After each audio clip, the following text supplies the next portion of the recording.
that aren't explicitly authorized by the legislature. A decision that the law limits agency discretion could force departments across state government to spend years writing new rules to give themselves the authority to impose regulations on a case-by-case basis. Justice Rebecca Dallett pointed out that that process could take 30 months for every possible condition. For Devil Radio 92.7 FM and WGTN 1580 AM, I'm Brian Kelly. Warning, you are about to listen to the greatest radio show ever. And due to contractual obligations and to shield our airwaves corporate licensees from any semblance of liability, responsibility, and gullibility, we must tell you the views represented on this show are not necessarily those of this station or its management. This radio show contains differing points of view on current political topics, and due to the nature of its contents, it should be heard by everyone. Thank you for listening. Now live from the heart of liberal Wisconsin, where the political party is just beginning, welcome to the Devil's Advocate Show. Best friends proving it's never personal, only politics. Please allow me to introduce myself. Now here are your hosts, Dom and Crute. Welcome to the Devil's Advocates Radio Show. Dominic, happy Tuesday, my little buddy. Crudy, happy Tuesday to you, Fancy Brian, our fair audience. A glorious day. It's a pleasure to be with all of you. Dominic, topically, we're going to cover a lot of ground in this big show. We're going to talk about Joe Biden and foreign policy. And I realize we don't always lead foreign policy, but we will today. And also, we're going to talk about the refugee policies of the Biden administration. So far, the new boss is kind of worse than the old boss. We'll tell you what we mean later in this big show. And Dom, the awarding of the D-bag of the day, I predict the Foxy News is going to factor in on today's nominee / awarding of the D-bag of the day. Also, Dom, breaking news overnight, the Minneapolis officer that shot Daunte Wright has resigned, and we're going to discuss what's going on there. And also, the prosecution has rested in the Derek Chauvin trial, so the defense is now putting on its case. And we're going to catch up with our good friend Brett Johnson, AM 950's own, at about 3:50 today. So, you know, those topics and more, lots to talk about, Dom. But this headline, this breaking news hit my phone this morning. Afghanistan, we're finally ending this 20-year war with Afghanistan, and this is great breaking news. And I got to tell you, Dom, after a story's been on the, on the pages of the newspaper for, let's say, 20 consecutive years, right, I occasionally skip a headline or two. I haven't kept up with my Afghanistan news. And this new headline seems like very, very good news. It's finally going to end. And sort of a symbolic date, September 11th, 20 years later. But this is actually kind of bad news. This is sort of changing news. As I dig in a little bit, Dom, I realized the actual deadline was May 1st. There was a negotiated withdrawal between the Biden administration and the Taliban. And he's using this breaking news to kind of break it to them. Hey, we're not getting out until 5 months after we told you we would. Well, presumably we have a little more freedom to export. The Washington Post reporting Biden will withdraw all U.S. forces from Afghanistan by September 11th of 2021. That's this year. Missy Ryan, Karen DeYoung. I'll jump in here, Curdy. President Biden will withdraw all American troops from Afghanistan over the coming months. People familiar with the plan said, completing the military exit by the 20th anniversary of the September 11th, 2001 attacks that first drew the United States into its longest war. How long was the War of the Roses, man? The Hatfield-McCoys was long, too. The decision, which Biden is expected to announce Wednesday, will keep thousands of U.S. forces in the country beyond the May 1st exit deadline that the Trump administration negotiated last year with the Taliban, according to one person familiar with the matter, who, like others, spoke on the condition of anonymity to describe plans that are not yet public. While the Taliban has vowed to renew attacks on U.S. and NATO personnel if foreign troops are not out by the deadline, That's the May 1st deadline. It is not clear if the militants will follow through with those threats, given Biden's plan for a phased withdrawal between now and September. He effectively bought himself 5 more months and broke it to them, and they have yet to respond. Well, when you are the one with troops in other people's country, you kind of dictate, when you're going to pull them back unless they drive you out, right? Currently, officially, there are 2,500 U.S. troops in Afghanistan, although the number fluctuates and is currently about 1,000 more than that. Well, then there are about 3,500 U.S. troops in Afghanistan, right? That would seemingly be the case. There are also up to an additional 7,000 foreign forces in the coalition there. The majority of them NATO troops. What Now, I'm not seeing in here is the contractor numbers, Crudy. I'd really like to know that. So are we going to leave contractors behind, mercs, if you will?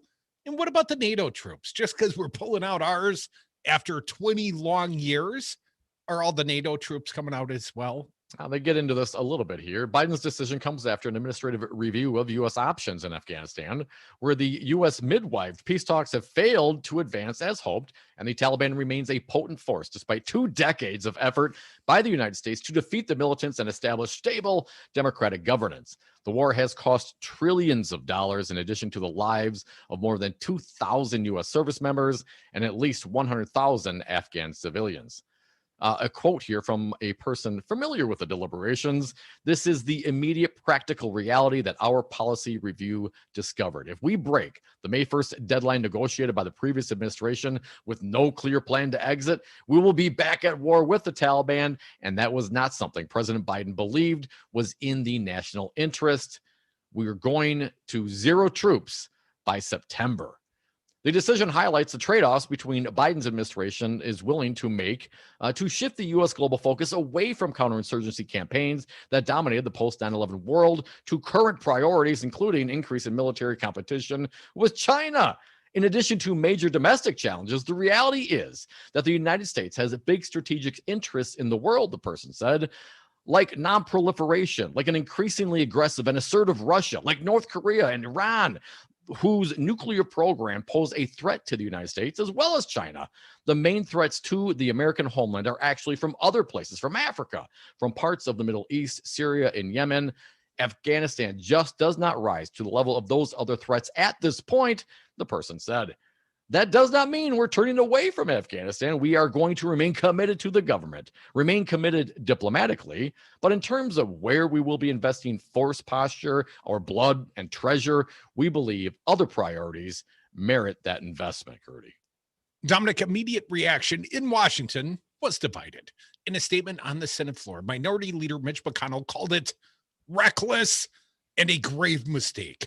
It is a retreat in the face of an enemy that has yet been vanquished and abdication of American leadership. Well, wasn't the May 1st withdrawal Trump's plan? McConnell pointed to the 2019 amendment passed by the supermajority of senators when Trump called for a full withdrawal from Syria that requires the administration to certify the conditions have been met for enduring defeat of al-Qaeda and the Islamic State before initiating any significant withdrawal of United States forces from Syria or Afghanistan. Whether it's 2,500 or 3,500, that's not a significant force. But I continue. Can President Biden certify that right now? McConnell asked. Probably to himself. But while McConnell cited broad political support for an ongoing military presence in Afghanistan, other lawmakers called it the right decision. There are no good, easy decisions here, said House Armed Services Committee Chairman Adam Smith.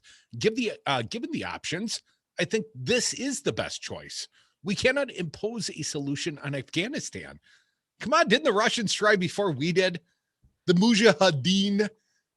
Haven't the Afghanistan's been wrecking countries' treasury and militaries for like hundreds of years? Well, yeah, when people continue to invade them, certainly that seems to be the case.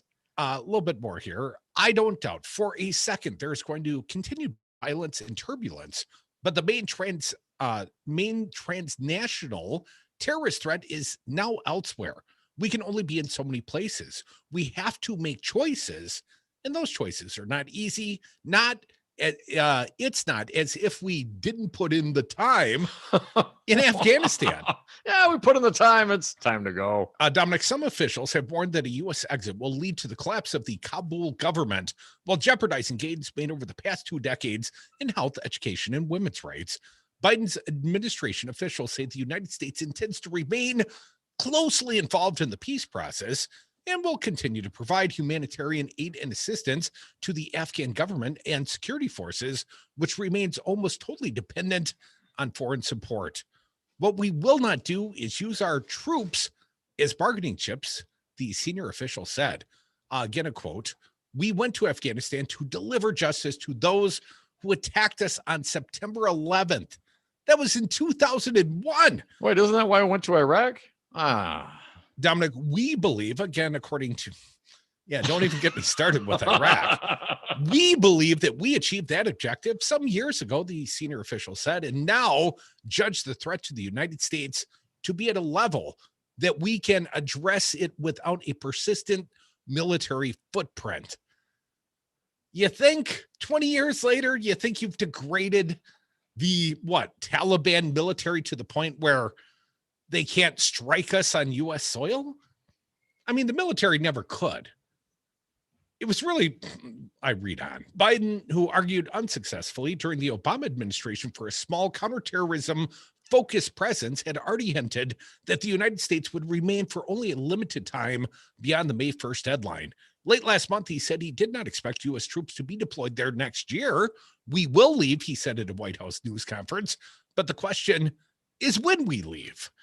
Administration officials were into the process of notifying officials in NATO nations, as well as Afghan officials and the Taliban on Tuesday. Afghan President Ashraf Ghani, in a statement from his office, said he would have no statement until an upcoming phone call with Biden to officially share the details of the new withdrawal plan.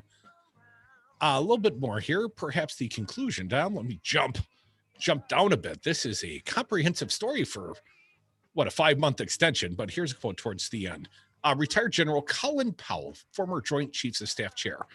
"I wouldn't say enough is enough," said Powell, who was in charge of Bush's State Department 20 years ago. "I'd say that we've done all we can do. What are those troops being told that they're there for? It's time to bring it to an end. The Soviet Union, which occupied Afghanistan for a decade until it abruptly withdrew in 1989, did it the same way," Powell said. "They got tired and they marched out and back home. How long did anybody remember that?" Well, I do. I remember it. I didn't hold it against them. Come back with us. More devil's advocates, more foreign policy in a phone call between Biden and Poot. And it was about Ukraine. I wonder if he asked him for a favor, though. More devils. We'll be right back.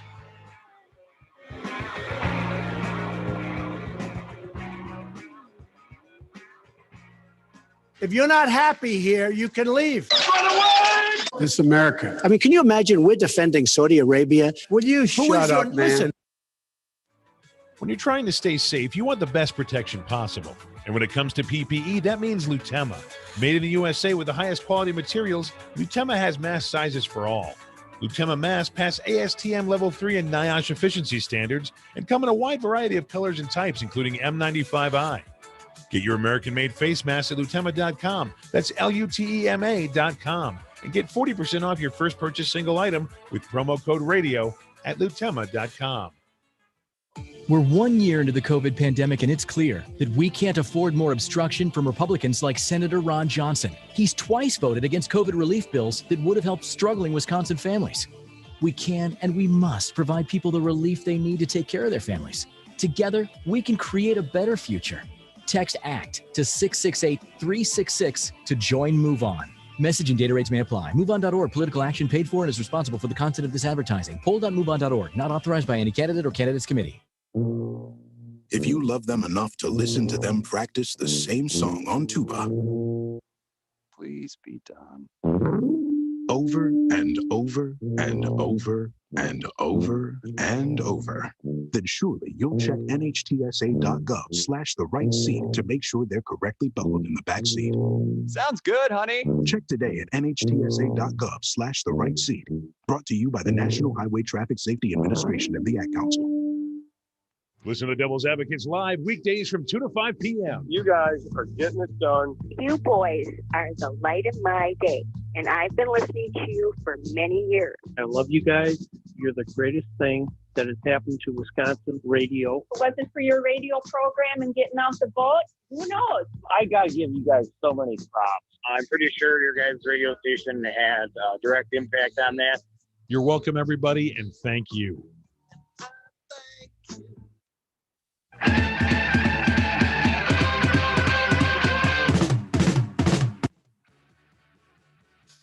Of the time, they're right every time. Dom and Cruz are the Devil's Advocates.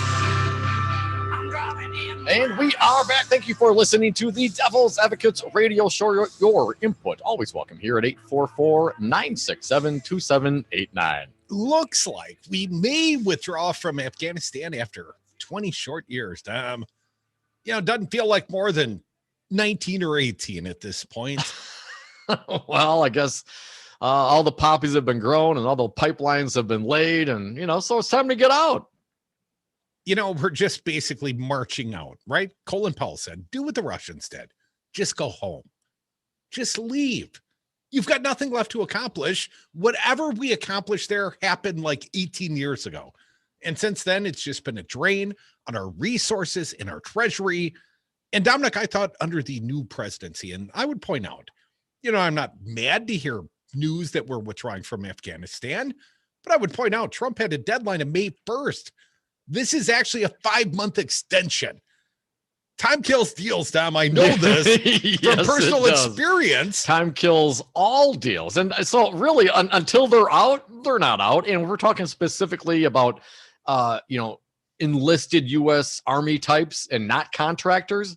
We're not talking about the entirety of the American or Western influence, let's call it. Will we still be paying Blackwater? Aren't we always? Or Halliburton. I'm so good with names. Dominic, real quick. Found this one over at the slate.com. Joe Biden put out something of a proposed budget this week, and the president's attempt at compromise will likely bother Democrats who want to spend less on defense and Republicans who want to spend more on it and less on everything else, according to the slate.com, in a move that will upset some of the left wing of his party, including Crudy of the Devil's Advocates. President Joe Biden is requesting a $753 billion national defense budget. That's per year. And that's an increase of 1.7% over President Donald Trump's military budget last year. Well, how are we going to pay for it? Well, that's an interesting question, Dom. However, as Biden's Republican critics are bound to complain, he's requesting a 15.9% increase in non-defense spending. In fact, when Trump's last budget cut everything but defense, Biden's first budget gives the Defense Department, in percentage terms, the smallest increase of any federal agency except for the Department of Homeland Security, whose budget remains about the same as last year. In short, Biden will sell the defense budget as a middle-of-the-road compromise, which may mean it satisfies many in Congress, but may also mean it satisfies few. Some Republicans have called for a 3% increase in the defense budget. Some Democrats have called for a substantial reduction. Rep. Adam Smith just talked about him, right? The chairman of the House Armed Services Committee has said that the annual defense spending could be cut by as much as $100 billion if done smartly. We should be cutting the defense budget, not raising the defense budget. A little bit more here, Dom. Biden's budget, released on Friday, contains only top-line numbers, noting only how much he is requesting for each federal department and agency with little in the way of detail, and only for discretionary spending, omitting mandatory programs such as Social Security and Medicare. This is normal for a new administration, which barely 2 months into its term has had little time to plunge into every item in the federal budget. The full detailed request will be submitted to the Congress later in the spring. But Dominic, the document does provide a few clues, let's call them, on where Biden wants to take the military. For instance, it cites the need to counter the threat from China as the Pentagon's top challenge, so the U.S. Pacific Command can expect hefty funding for new combat planes, ships, and submarines.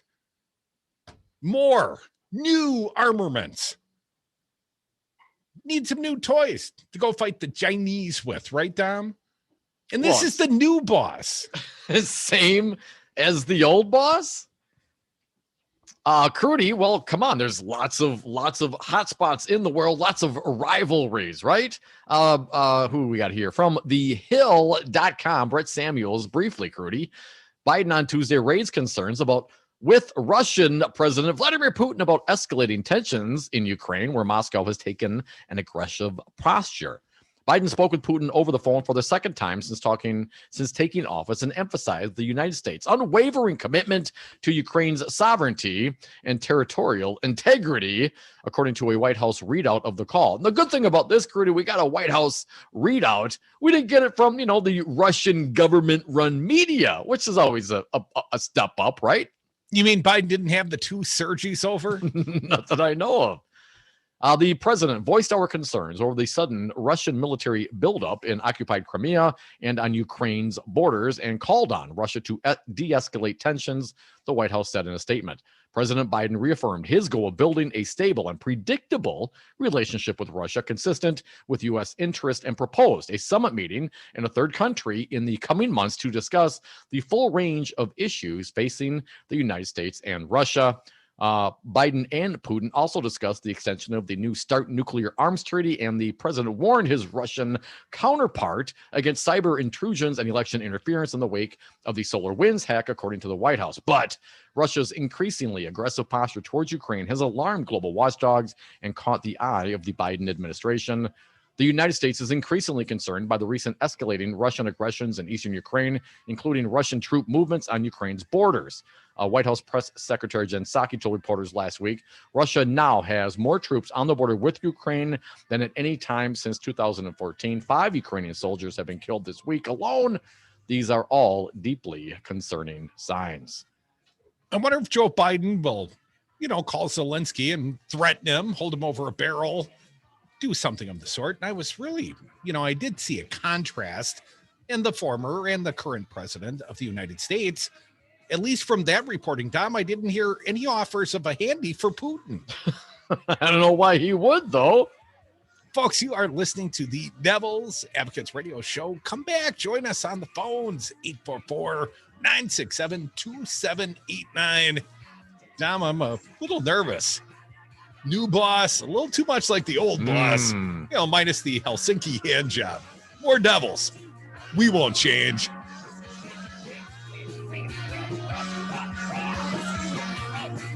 Go home. Why didn't you just go home? That's your home. I'm going to stay for a while. How about that? Now go home and get your f***ing shine box. I don't see any reason why it would be.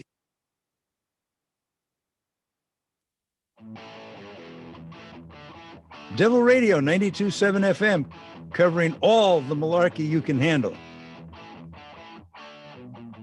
Hey, Rocker, I heard you have a rye whiskey. I do, Jimmy. Rocker Rye Whiskey. The mash is a high rye with a touch of malted barley that makes it yummy. And Rocker Rye Whiskey is dedicated to the Madison music scene? It sure is, Jimmy. You can read the story on the back of the bottle at any of these fine locations. Star Liquor, Woodman's, Trixie's Liquor, Vic Pierce, Miller & Sons in Verona, Steve's Liquor, Total Wine, and enjoy Rocker Rye Whiskey at the Lazy Oaf Lounge and Sal's Dark Horse. Find out more at rockervodka.com.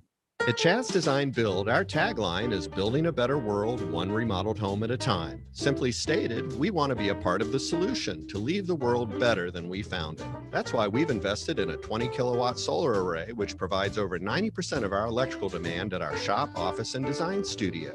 And that's why we invest in local causes which provide opportunities and which confront structural inequality. At Chad's Design Build, we are proud to partner with you, building a better world, one remodeled home.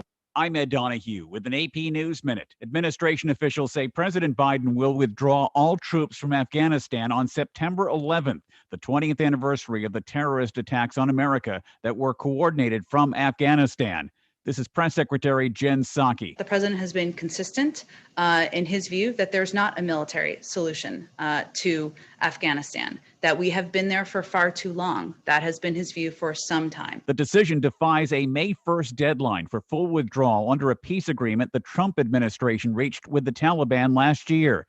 This is the reaction from Senate Minority Leader Mitch McConnell. New reporting suggests the Biden administration plans to turn tail and abandon the fight in Afghanistan. McConnell calls it a grave mistake. It is a retreat in the face of an enemy that has not yet been vanquished, an abdication of American leadership. A senior administration official said the drawdown would begin May 1st. I'm Ed Donahue. It's like I blinked and suddenly all my business shifted to e-commerce. Now my business hours are whenever my customers need me. My customers want everything now and faster than ever. It's a whole different world. Your business is changing. The United States Postal Service is changing with it. We're bringing you fast, reliable shipping nationwide, and we're bringing it right when your customers need it. Let's discover new routes. Visit USPS.com/new routes. The United States Postal Service. Priority, you. Diabetes, high blood pressure, anxiety meds, everyone's on them. If you're a 50-year-old male, maybe a bit beefy, or even with type 2 diabetes, $1 million of term insurance may only cost you about $200 a month. Affordable term life insurance is out there. Call Term Provider and speak with Big Lou at 800-481-1458. 800-481-1458 or visit biglou.com. Remember, Big Lou's like you. He's on meds too.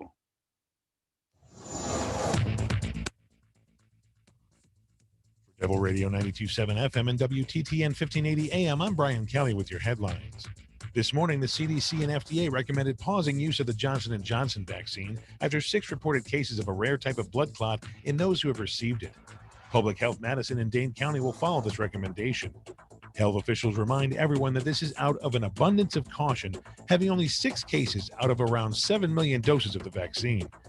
It is recommended to monitor symptoms for 3 weeks after receiving the vaccine and to look for symptoms like severe headaches, abdominal pain, leg pain, or shortness of breath. If you do experience these symptoms, contact your healthcare provider. Today, cloudy and chilly, high of 48. Tonight, mostly cloudy, low of 31. And tomorrow, partly sunny, high of 42. For Devil Radio 92.7 FM and WTTN 1580 AM, I'm Brian Kelly.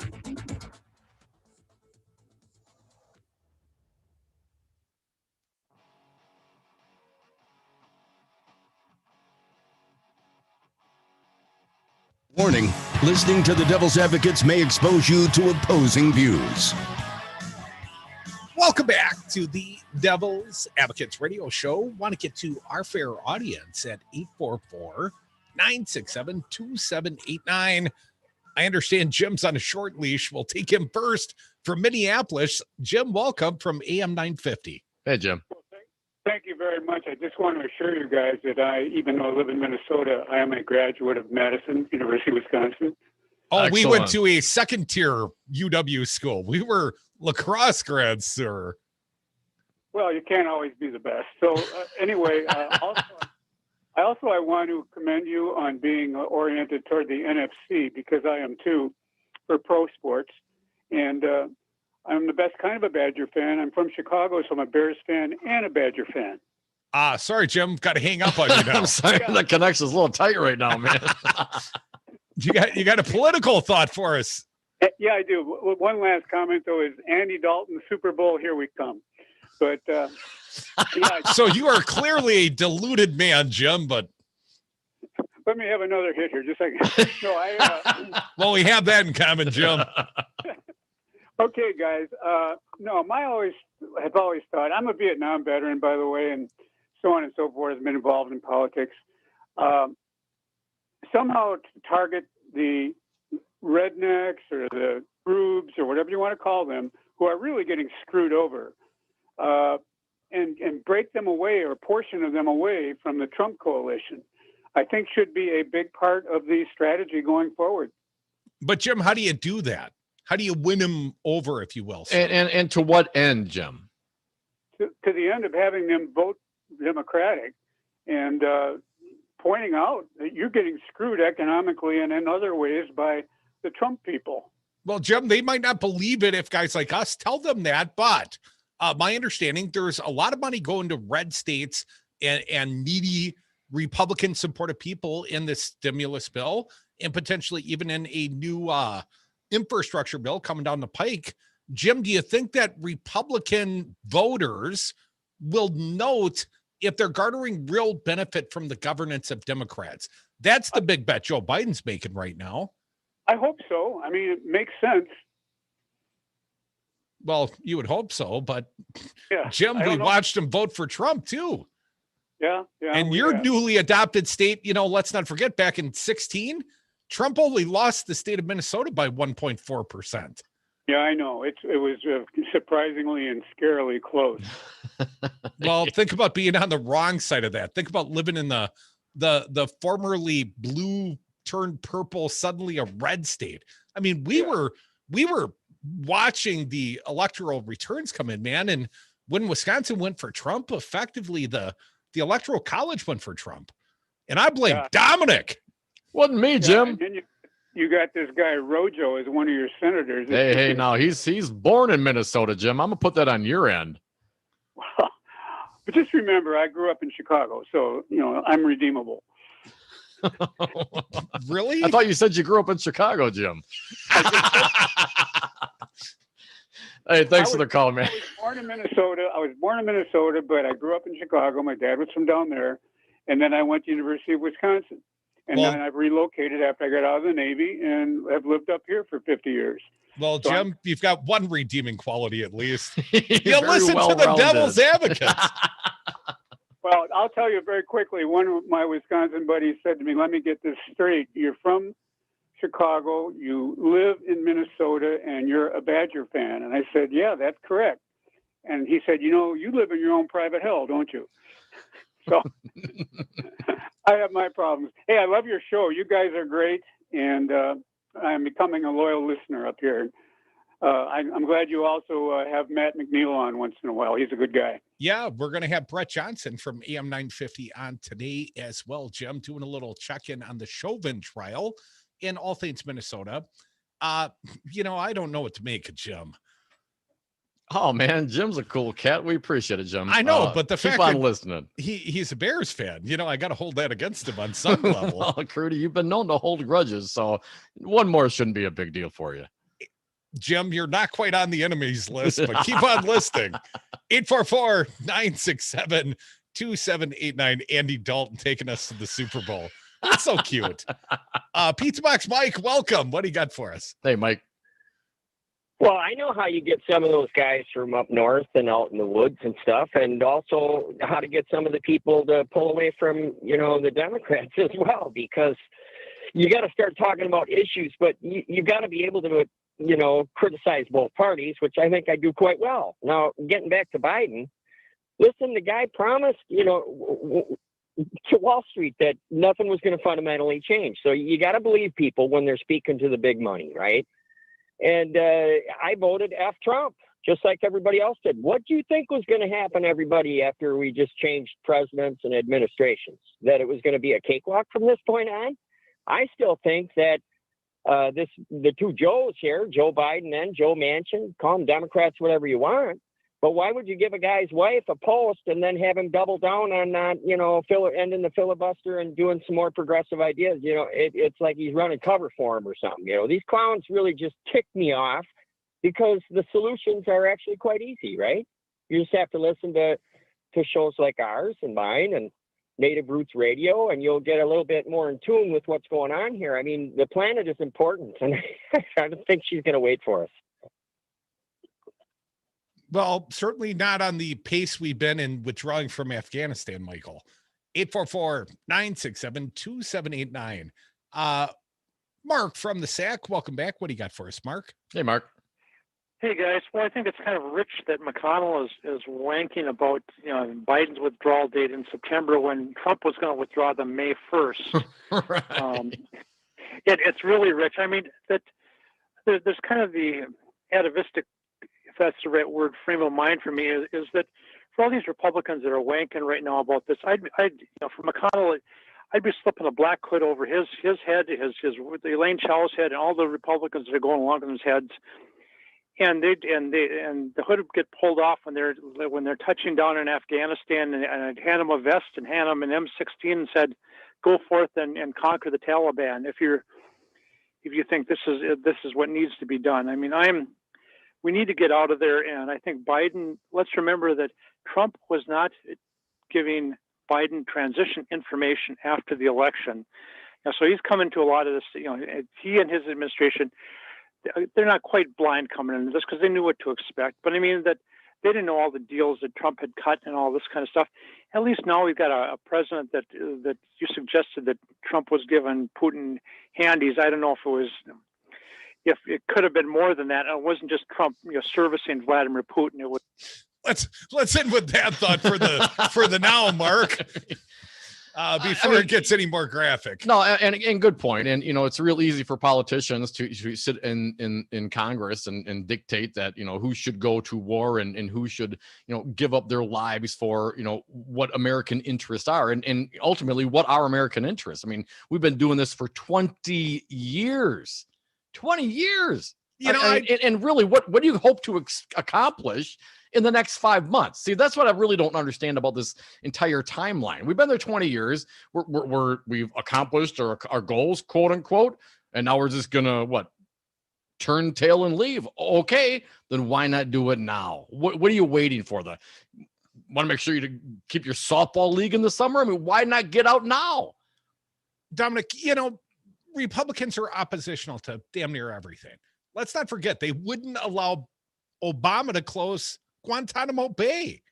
And I don't know if I'm down for Mark's, let's render, Mitch McConnell off to Afghanistan to be the next voluntary happy soldier. If they're the one volunteering, certainly they may take a different attitude. I thought the U.S. was done rendering, when Michael Flynn got pardoned. Because he was pardoned for lying to the FBI. But he was alleged to have been in a scheme to render a Turkish cleric who's living in the United States. Yeah. He was going to fly and put the black hood over his head and fly him off to a country that doesn't honor extradition treaties. Well, to certainly to the cleric's certain death. I mean, they weren't rendering him to come and, play a game of basketball. Waterboarding or worse waited on the other end of that one-way flight. No doubt. 844-967-2789. Dom, we might want to get an early start here. Yeah, let's do that. There's a lot to get there are a lot of D-bags out there in the world, and someone is going to be worthy of the honor, and it probably starts with nominating Tucker Carlson. Oh, it's always low-hanging fruit, though, isn't it, Crudy? Well, he was the D-bag award winner very recently honored by this fine panel. And Dom, it was for what? The white replacement theory he was spouting on the Foxy News. Yes. Well, now he's back out there and he's defended himself with some more white replacement theory. when a little white replacement theory doesn't work, add a little more white replacement theory. Now we've got some sound of this and we've got a supporting article. Let's start with the sound because we, got limited time here. Dom, why don't you call the shots? Tucker Carlson, what'd he say? Oh, Fancy Brian doing all the hard work. Here he is sneering before the intro of his clip replay.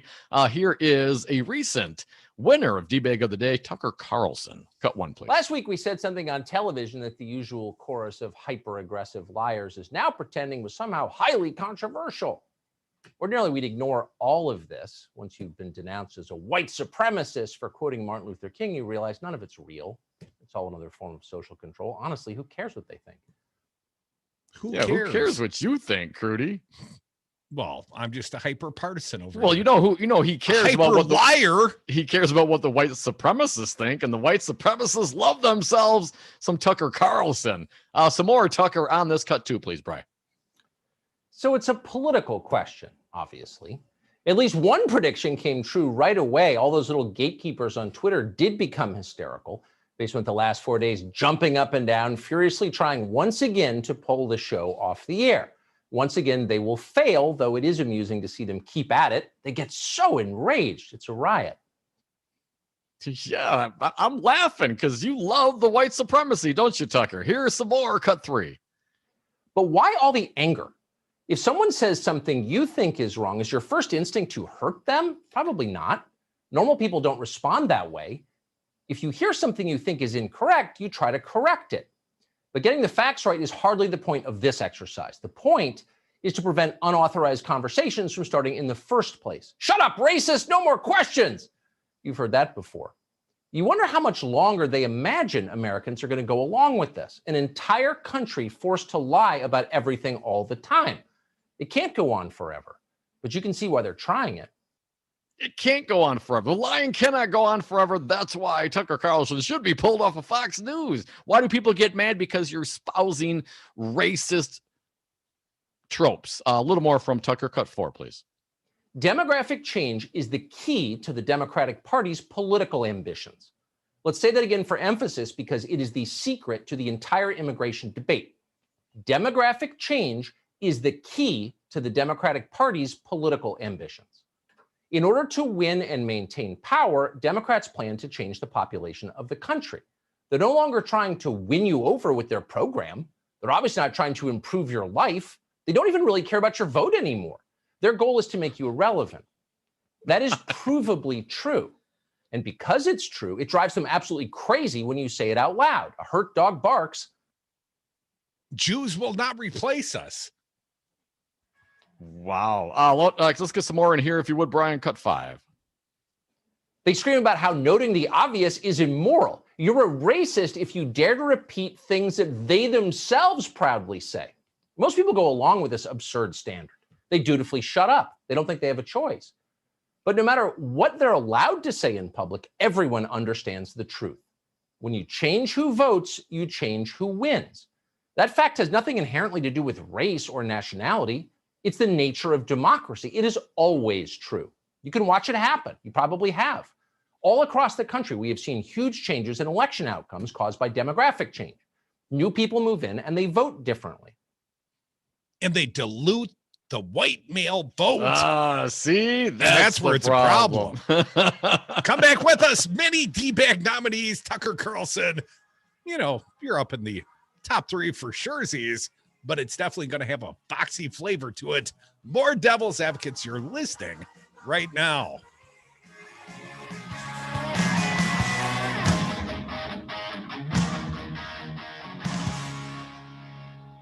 This guy is a racist. When you're trying to stay safe, you want the best protection possible. And when it comes to PPE, that means Lutema. Made in the USA with the highest quality materials, Lutema has mask sizes for all. Lutema masks pass ASTM Level 3 and NIOSH efficiency standards and come in a wide variety of colors and types, including M95i. Get your American-made face mask at Lutema.com. That's Lutema.com. And get 40% off your first purchase single item with promo code RADIO at Lutema.com. The people voted to give Democrats a mandate for bold action. From COVID relief to climate change and racial injustice, the problems we're facing are large, and we need bold solutions. We can't afford more obstruction from Senator Ron Johnson and the Republicans. Text ACT to 668-366 to join Move On. Message and data rates may apply. MoveOn.org political action paid for and is responsible for the content of this advertising. Poll.moveon.org, not authorized by any candidate or candidates committee. Hi, this is Dom from the Devil's Advocates inviting you to join us on Patreon.com. Patreon allows for our audience to access exclusive programming not available anywhere else and gives you the ability to directly support the greatest radio show ever. History's patrons have supported the works of Michelangelo, Leonardo da Vinci, Monet, and now with your support, the Devil's Advocates. So please go to Patreon.com and search the Devil's Advocates to pick your subscription. That's Patreon.com and the Devil's Advocates, the greatest radio show ever. The Devil's Advocates. Darren from Madison tells us he's a former Capitol Police officer. You can't even compare the two of what happened, yesterday and with Act 10. Darren, did you as a Capitol Police officer ever witness any violence in the Wisconsin State Capitol? Nope, not at all. It's about as peaceful can be when it comes to peaceful protesting. It was an unlawful assembly. But at the end of the day, there was no violence at the end of the day. It was people coming in and singing. Listen to Devil's Advocates live weekdays from 2 to 5 p.m.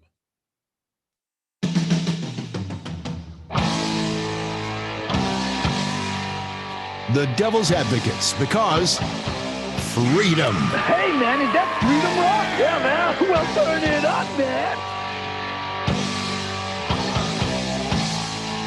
And we are back. Thank you for listening to the Devil's Advocates radio show. Phone lines are open for your take, always at 844-967-2789. Dominic, so much more to say about the racist Tucker Carlson. But, so many D-bag nominees out there. We're going to have to keep moving this show on. That's what we do. But I mentioned a foxy flavor. I found this article, Travis Geddes over at the Raw Story. Fox News anchors accused of conspiring behind the scenes with Trump attorneys as they face massive lawsuits over election lies. Uh-oh. Well, that's going to hurt the defense. A new court filing argues that Fox News anchors cannot hide behind the First Amendment after helping former President Donald Trump and his allies spread election lies.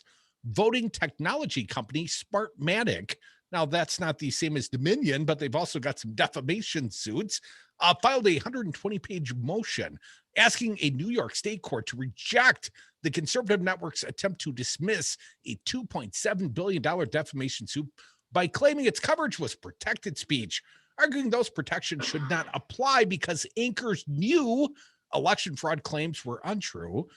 The original reporting from Law and Crime, their statement, this is not a game. The First Amendment does not provide the Fox defendants a get-out-of-jail-free card. The Fox defendants do not get a do-over for their reporting now that they've been sued.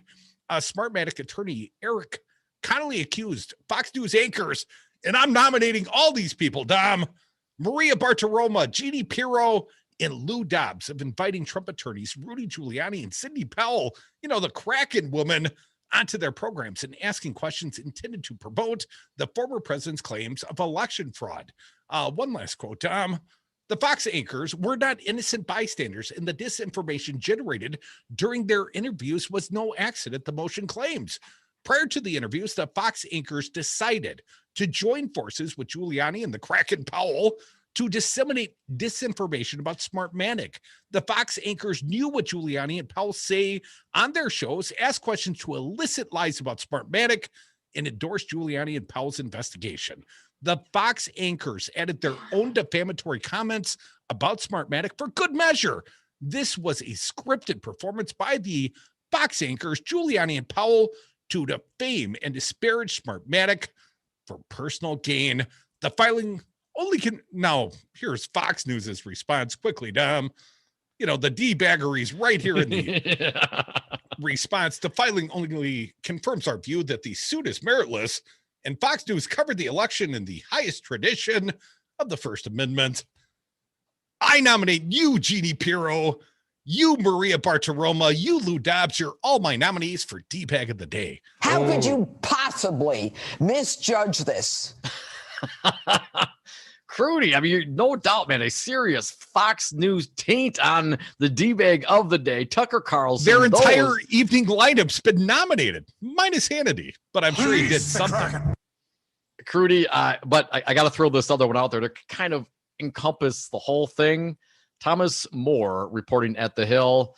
Lachlan Murdoch responds to call for Tucker Carlson's firing. Ooh, he's Fox Corp's executive chairman and CEO.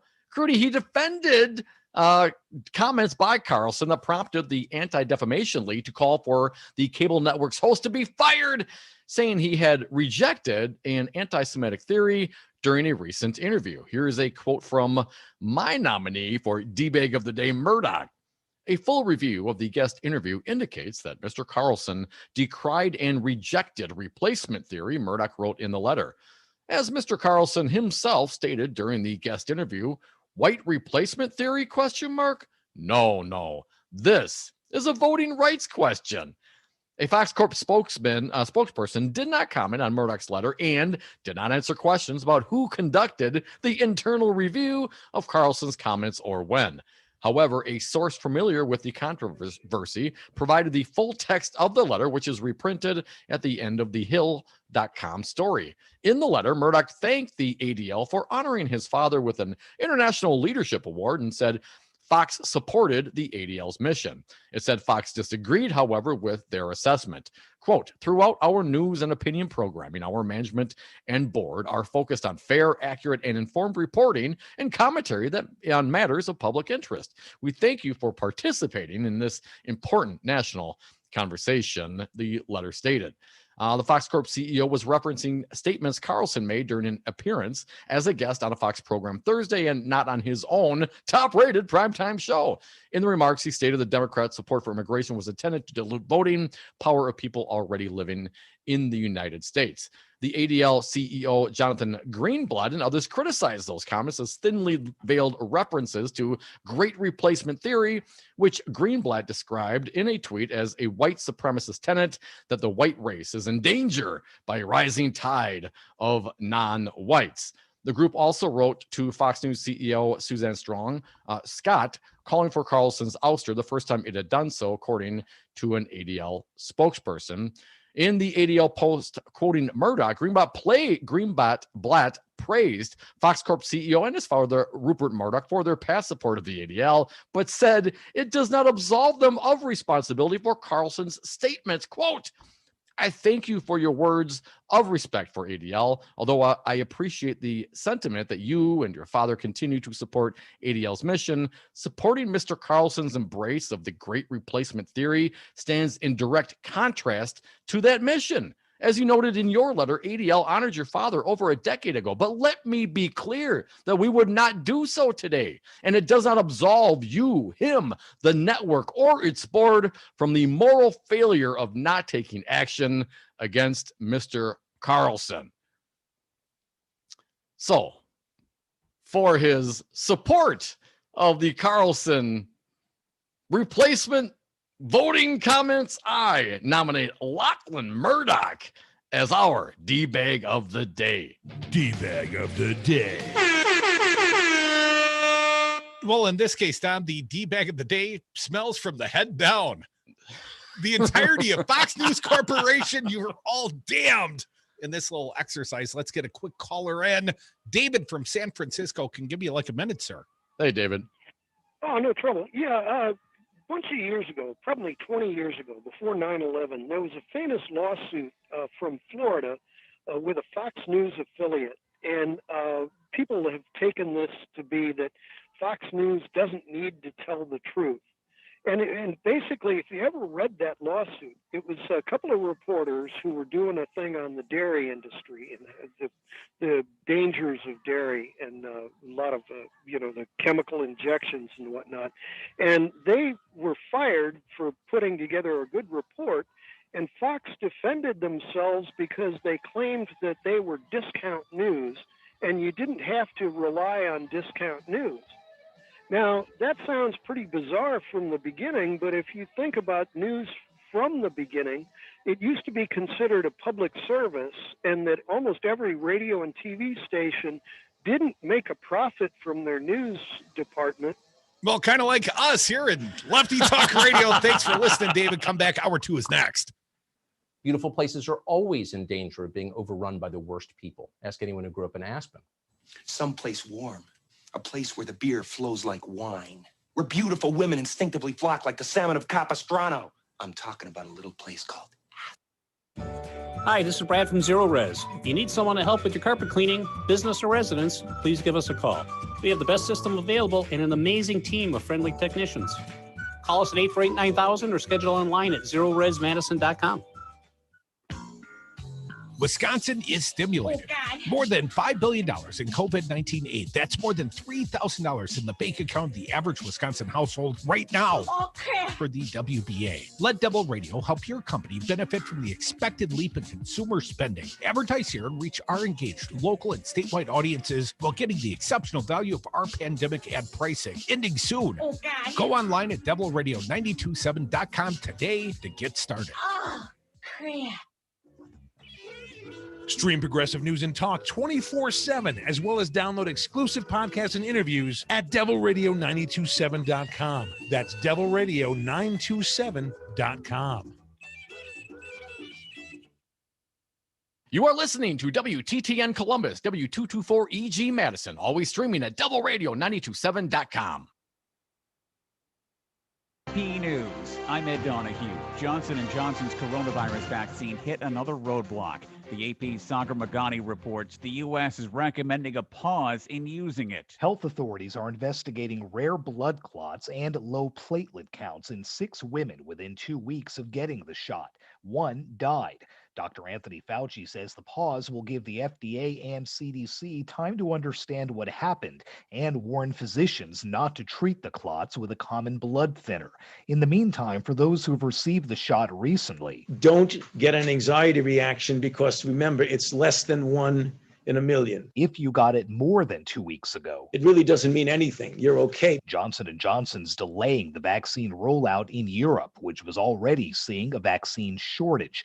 The Biden administration says the move will not have a big impact on the U.S. supply, with Pfizer and Moderna ramping up deliveries.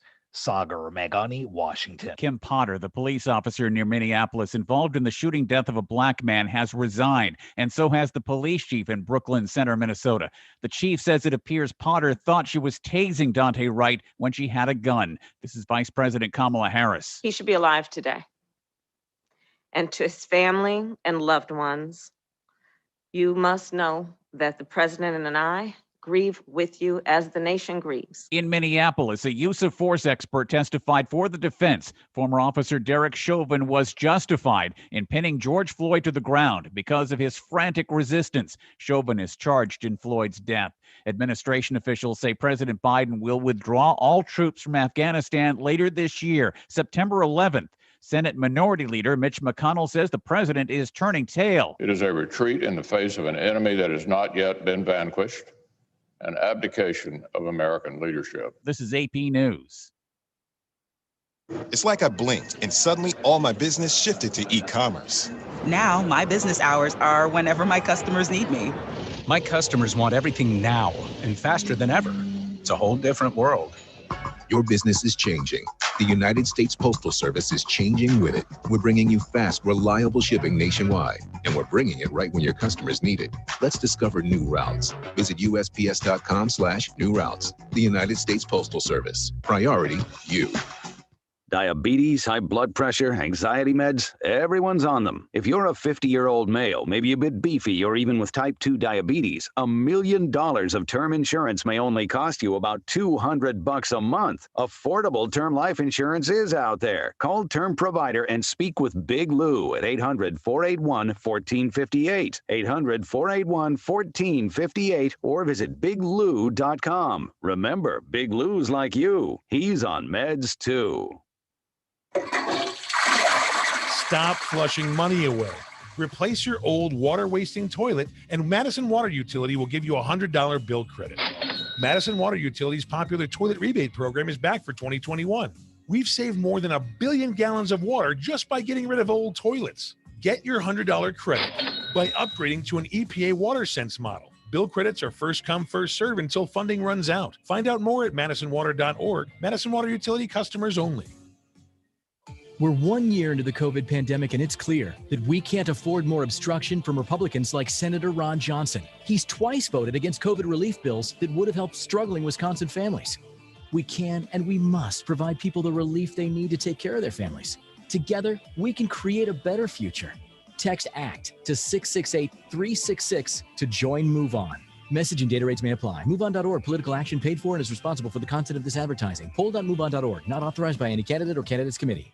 Hey, Rocker, I heard you have a rye whiskey. I do, Jimmy. Rocker Rye Whiskey. The mash is a high rye with a touch of malted barley that makes it yummy. And Rocker Rye Whiskey is dedicated to the Madison music scene? It sure is, Jimmy. You can read the story on the back of the bottle at any of these fine locations. Star Liquor, Woodman's, Trixie's Liquor, Vic Pierce, Miller & Sons in Verona, Steve's Liquor, Total Wine, and enjoy Rocker Rye Whiskey at the Lazy Oaf Lounge and Sal's Dark Horse. Find out more at rockervodka.com. Hey folks, Patrick here from Pegasus Games, here to remind you that we're open for all your at-home gaming needs, both online at pegasusgames.com or in-store from noon to 6, with extended hours on Saturday and Sunday morning from 10 a.m. to noon for high-risk customers. From our new line of puzzles to pass the time, to the perfect board game to reconnect with family and friends. Walk-ins welcome or curbside pickup available over the phone or online at pegasusgames.com. Pegasus Games, home to games you never outgrow.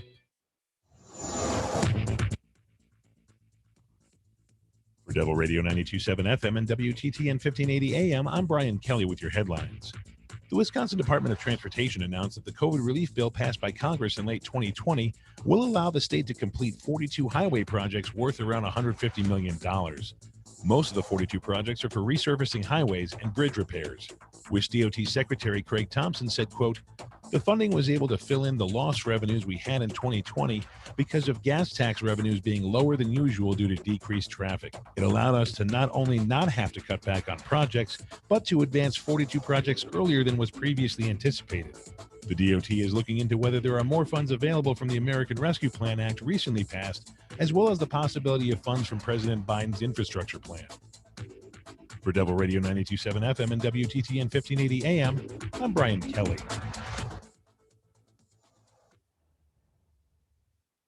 Warning, you are about to listen to the greatest radio show ever. And due to contractual obligations and to shield our airwaves corporate licensees from any semblance of liability, responsibility, and gullibility, we must tell you the views represented on this show are not necessarily those of this station or its management. This radio show contains differing points of view on current political topics, and due to the nature of its contents, it should be heard by everyone. Thank you for listening. Now live from the heart of liberal Wisconsin, where the political party is just beginning, welcome to the Devil's Advocate Show. Best friends proving it's never personal, only politics. Please allow me to introduce myself. Now here are your hosts, Dom and Crute. Welcome back to the Devil's Advocates Radio Show. Dominic, a broad field of foxy D-bags today. The nominees, the awardee. A plethora. You could say, El Guapo, we have a plethora of D-bags. And Dominic, you wanted to follow up on this topic. So let's do so. And why don't you lead it back to me? Because I'm still having a little issue with the app. Mentioned to you during normally the break. we would move on. We have some Joe Biden things to get to as well. But I think leaving a little too much meat on the bone with regards to the impact of Fox News and Murdoch and Tucker and this whole effort. And there's a piece that we found at the Washington Post written by Michael Gerson that I think really gets to the heart of the matter. This opinion piece is entitled "Tucker Carlson Shows What Mass Marketed Racism Looks Like." Oh, do tell, Michael. Some in the Republican Party hope that it can eventually maintain the Trump coalition without the toxic excesses of Donald Trump's disordered personality. Already, a variety of talented and calculating figures, Senators Josh Hawley and Tom Cotton come to mind, are trying to model populism minus the psychopathy. They are clearly imagining a day when a working class and fundamentalist cultural revolt can be channeled into constructive public purposes. As one Republican congressional staffer said, Trump has changed the party forever, but that doesn't mean he will control the party forever. It is a rational instinct. It also strikes me as a nearly impossible task, and Tucker Carlson illustrates why. Well, do tell. Every mention of the Fox News host, of course, plays into his career advancement strategy. He is the prime example of a professional troll. The Anti-Defamation League has demanded Carlson's firing for his unapologetic embrace of replacement theory. Here is how Carlson defined his idea in the process of defending it last week. The Democratic Party is trying to replace the current electorate of the voters, now casting ballots, with new people, more obedient workers from the third world. Now the author goes on to write, why people should be offended by this mystifies Carlson. Everyone wants to make a racial issue out of it, he continued. No. This is a voting rights question. I have less political power because they are importing a brand new electorate. Should I sit back and take that? The power that I have as an American, guaranteed at birth, is one man, one vote, and they are diluting it. What he really meant to say is one white man. White vote. One white vote. There is reason, of course, that everyone, quote unquote, wants to make a racial issue out of this. Because it is a putrescent pile of racist myths and cliches. Nearly every phrase of Carlson's statement is the euphemistic expression of white supremacist replacement doctrine. The Democratic Party means liberals, which translate into Jews. They're importing new people from the third world, means people with black and brown skin. Those kinds of people in the racist trope are obedient, meaning docile, backward, and stupid. Their votes do not constitute real democracy because they're replacing the current electorate, which is presumably whiter and less docile. These parlor, truer Americans. Paler. Like whiter. Right. Parlor, paler, pretty much the same thing. These paler, truer Americans are thus deprived of their birthright of political dominance. And fighting back, making sure the new third world people have less power, becomes a defense of the American way, Curdy. This is what modern poll-tested, shrink-wrapped, mass-marketed racism looks like. Carlson is providing his audience with sophisticated rationales for their worst, most prejudiced instincts. And the brilliance of Carlson's business model is to reinterpret moral criticism of his bigotry as an attack by elites on his viewers. Public outrage is thus recycled into fuel for MAGA victimhood. And so the Fox News machine runs on and on. Would it be best to simply ignore Carlson's provocations? That is increasingly difficult. Carlson plays the reprehensible but illuminating role of turning Trump's instincts into ideology. Carlson's redefinition of conservatism is insidious but coherent, and it seems to be prevailing. In Carlson's version of the MAGA worldview, politics is played at the highest of stakes. Western civilization is under attack from liberalism. America isn't falling to foreign invaders, Carlson has said. It's rotting from within because the people in charge don't think it's worth preserving. And one of the main instruments of that liberalism uses to secure power and undermine Western culture is the elevation of, God forbid, Dom, diversity as a social ideal.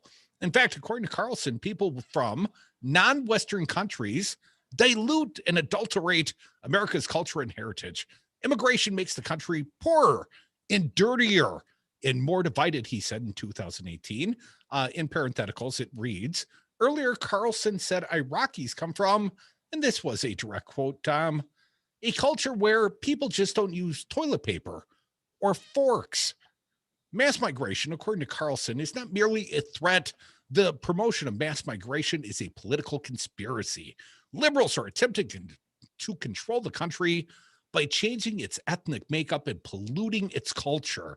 And this deprives true Americans, those would say the racial makeup of a Fox News viewer, of their rightful place of social and economic influence. Each day, Carlson gives a pure, accurate depiction of Trumpism. This viewpoint is not focused on the working class economic dislocation caused by globalization, or even the moral panic resulting from rapidly changing cultural norms. It is an argument in favor of cultural purity, of social hygiene.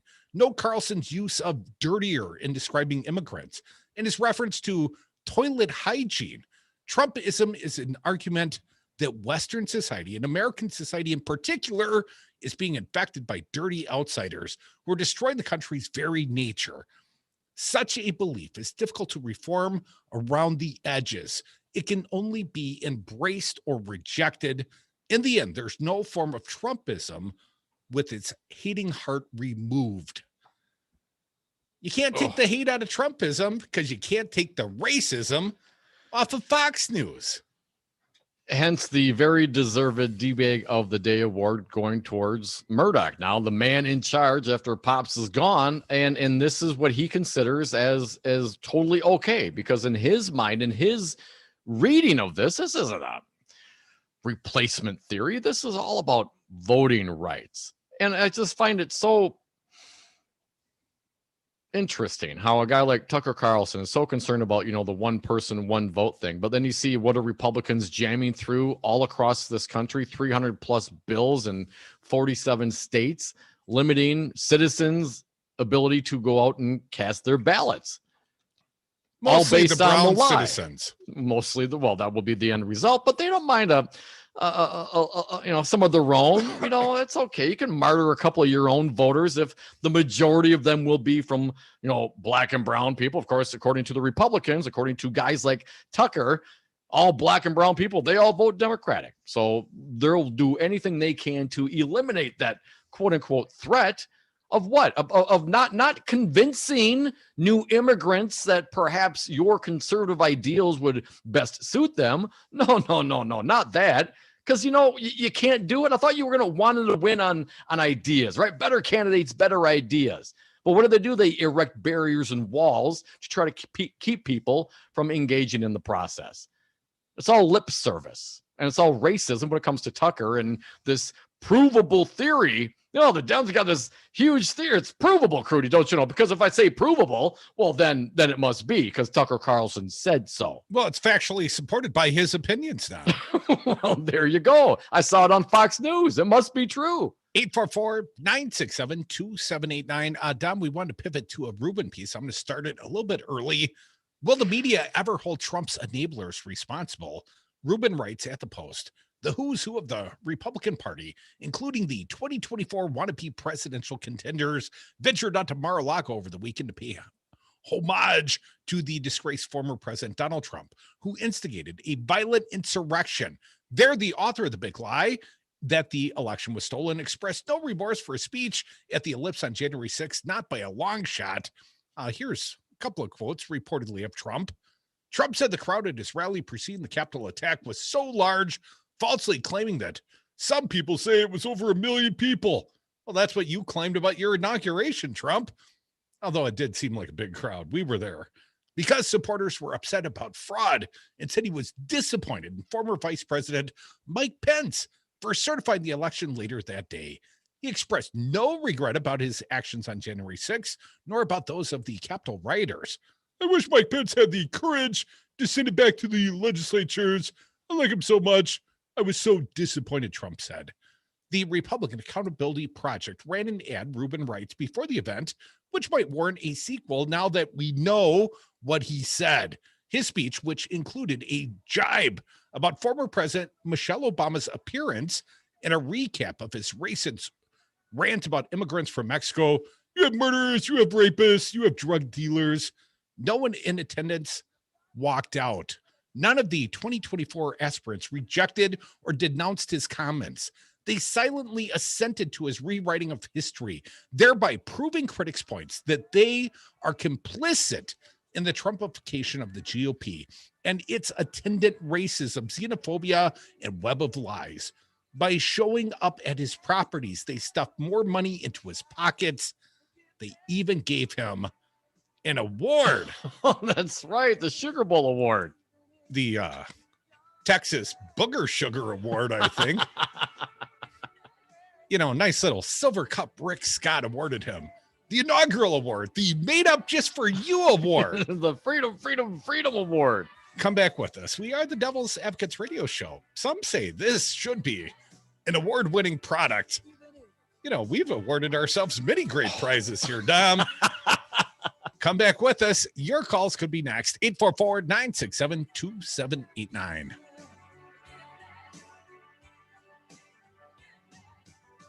They're bringing drugs. They're bringing crime. They're rapists. And some, I assume, are good people. You got to be honest about what it means to lead a country. It means killing people. Was that wrong? Should I not have done that?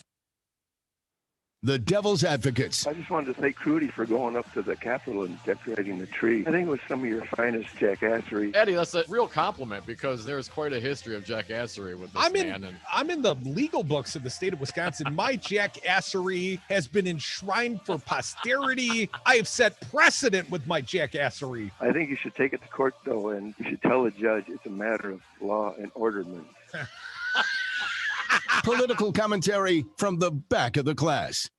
The people voted to give Democrats a mandate for bold action.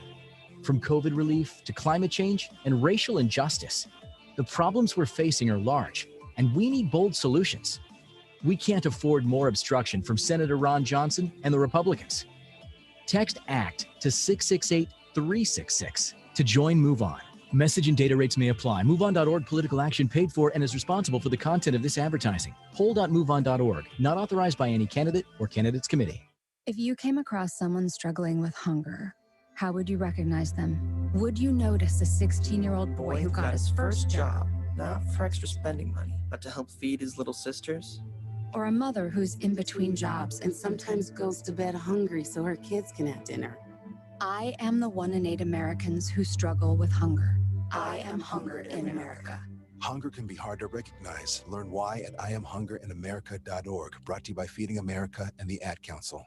Listening to the Devil's Advocates may expose you to opposing views. U.S. Senator Ron Johnson joins us on the phone regarding our military influence. Aren't we selling arms right now to Saudi Arabia, and aren't they using munitions that they purchased from us in their war? And if we weren't doing that, because they've got plenty of money, they'll buy less precise munitions from other people, and the bloodshed would be worse. Well, the blood might be on someone else's hands then, Ron. Well, I'm going to talk to you about that, Ron.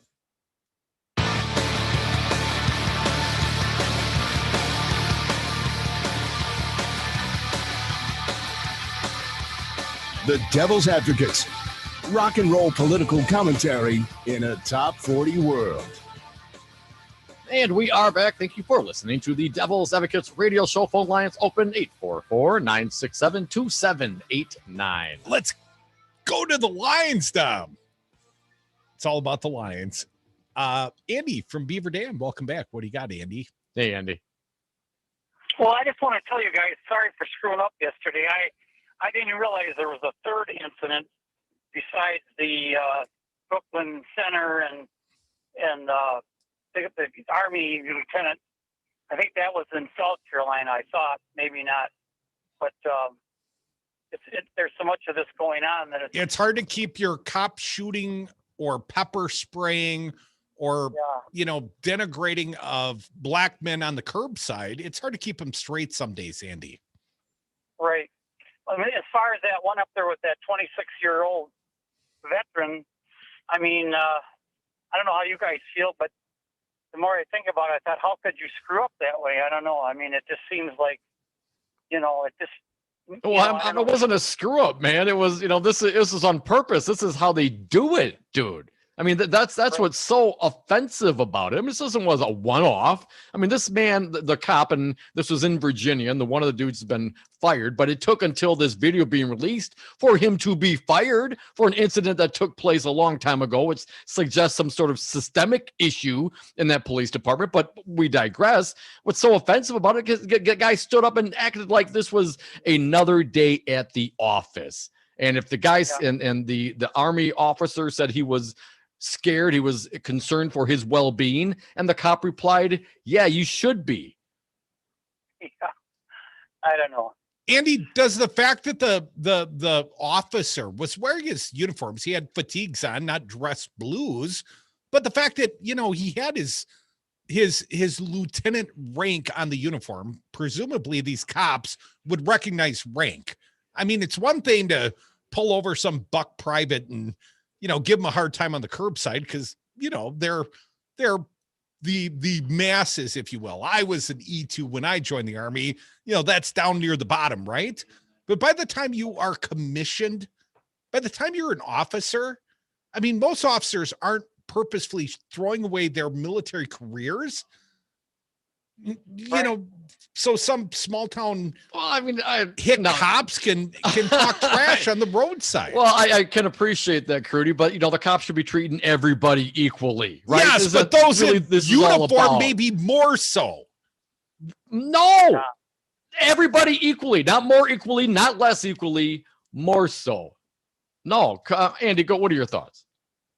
If he was a white guy, they wouldn't have jacked him around nearly as bad. Like I said, they struck fear into the guy right from the get-go, and they just really, intimidated. They say, hey, we can't find your car doesn't have a plate on it, whatever, and kind of work it through. So, But Andy, from the cop's body cam video, you can see this was a newer vehicle this officer was driving, and he had the registration in the window. You can see it from the police's body cam. Right. So it sure, I guess there was also an issue of tinted windows, but I don't know. That's just. Yeah, tinted windows and air fresheners. fresheners. And, I mean, come on. I mean, I'll just no more reasons for the man to pull black people over to harass them.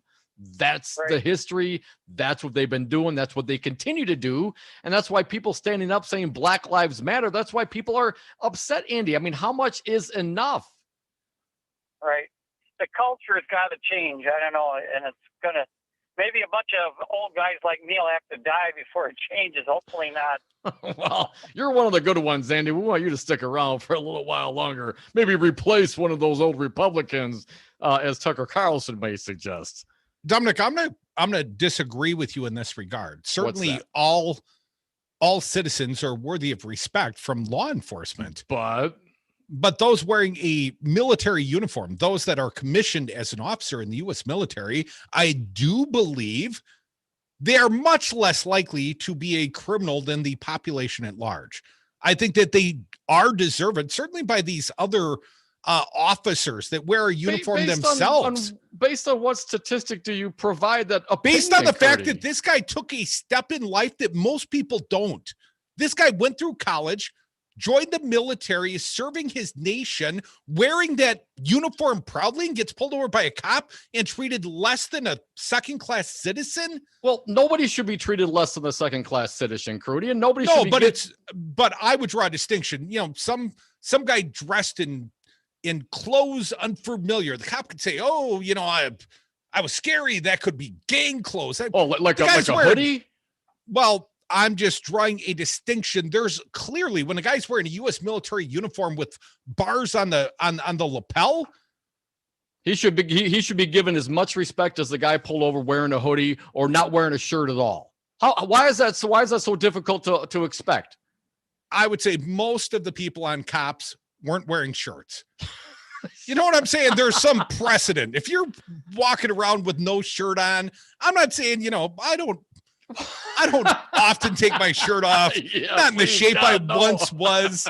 I don't cut the same sort of listen, physique I used to do, dude. But a guy not wearing a shirt at 2:00 in the morning behind the wheel of a car, yeah, that's more problematic than a U.S. military officer. Why?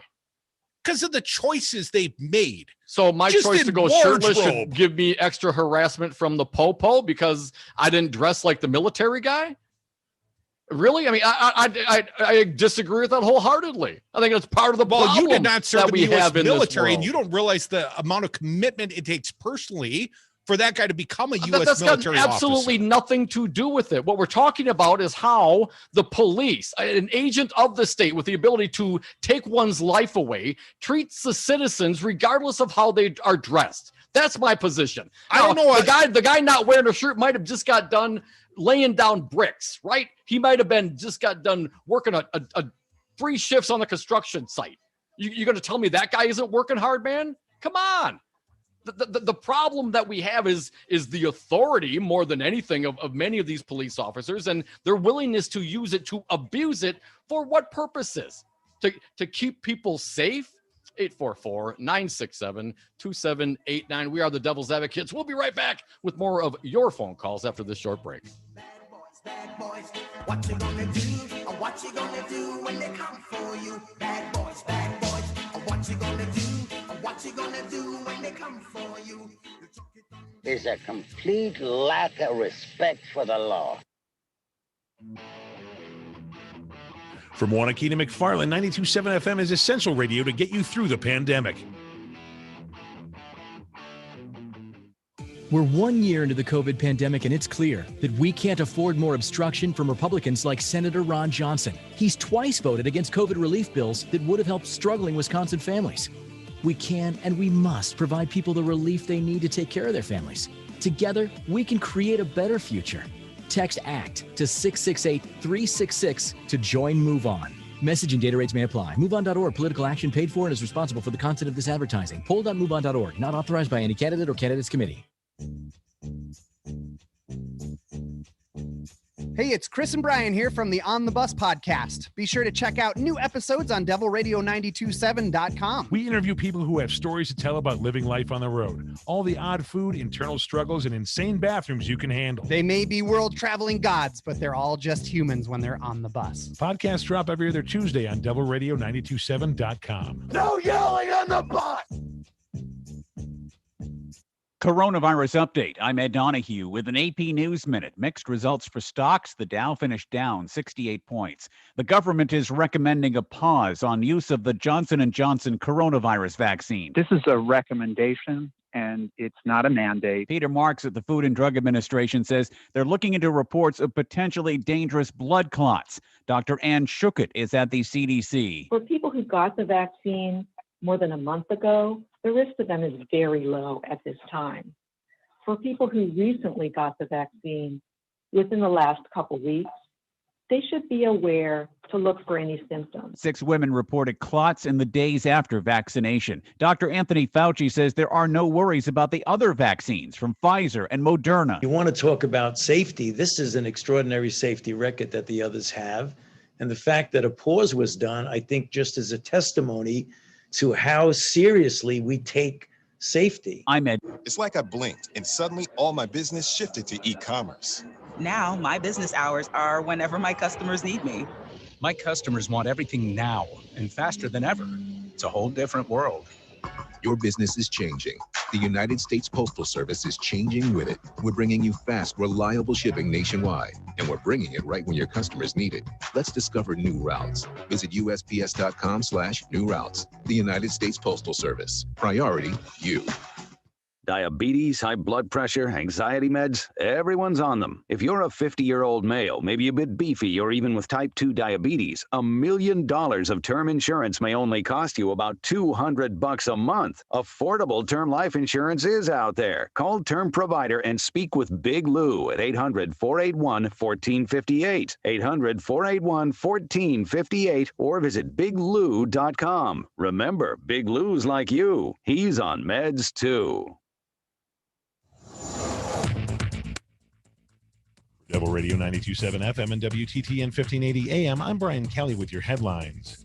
The Wisconsin Department of Public Instruction ruled Friday that the Burlington Area School District had not done enough to address ongoing racial harassment and discrimination against students of color. This stemmed from an appeal filed by the ACLU on behalf of Denisha Garbade, a mother whose 2 children were both harassed racially by other students and were disciplined more harshly than white students for similar infractions. Friday's DPI ruling also found that, quote, there was a significant absence of any district-wide and systematic consideration of how to address underlying causes of the harassment and ensure such racial harassment would not continue. Denisha Garbade had this message for families in a similar situation, quote, families, hang in there and seek the help of social justice organizations. If there aren't any, create one like I did and stand your ground. The truth will prevail and you are not alone. For Devil Radio 92.7 FM and WTTN 1580 AM, I'm Brian Kelly.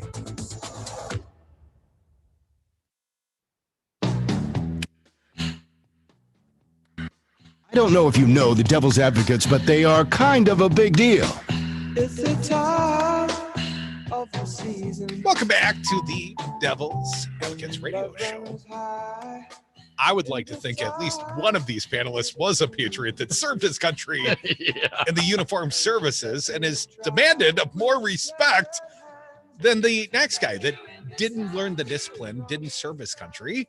But that's just, one patriot's opinion. Are you freaking kidding me, man? Brian, I think he's trying to set me up, man.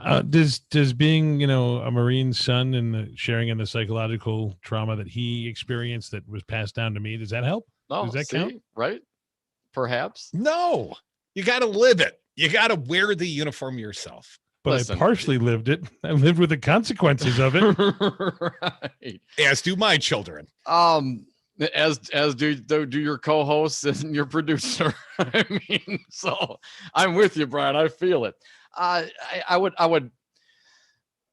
like to think that police would treat the person that they're dealing with like their mother, right, or their kid, right, and deal with them in that respect. You know what I'm saying? But everybody is deserving of the same respect. And if you're going to do anything to try and speculate what somebody might be because of the clothes they are wearing, man, most of the criminals I see wear suit and ties.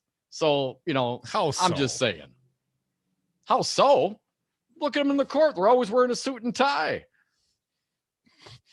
We'll see what Trump wears to court someday. Suit and tie, baby. Those are the big criminals, suit and ties. Those are the ones that get away with it more often than not.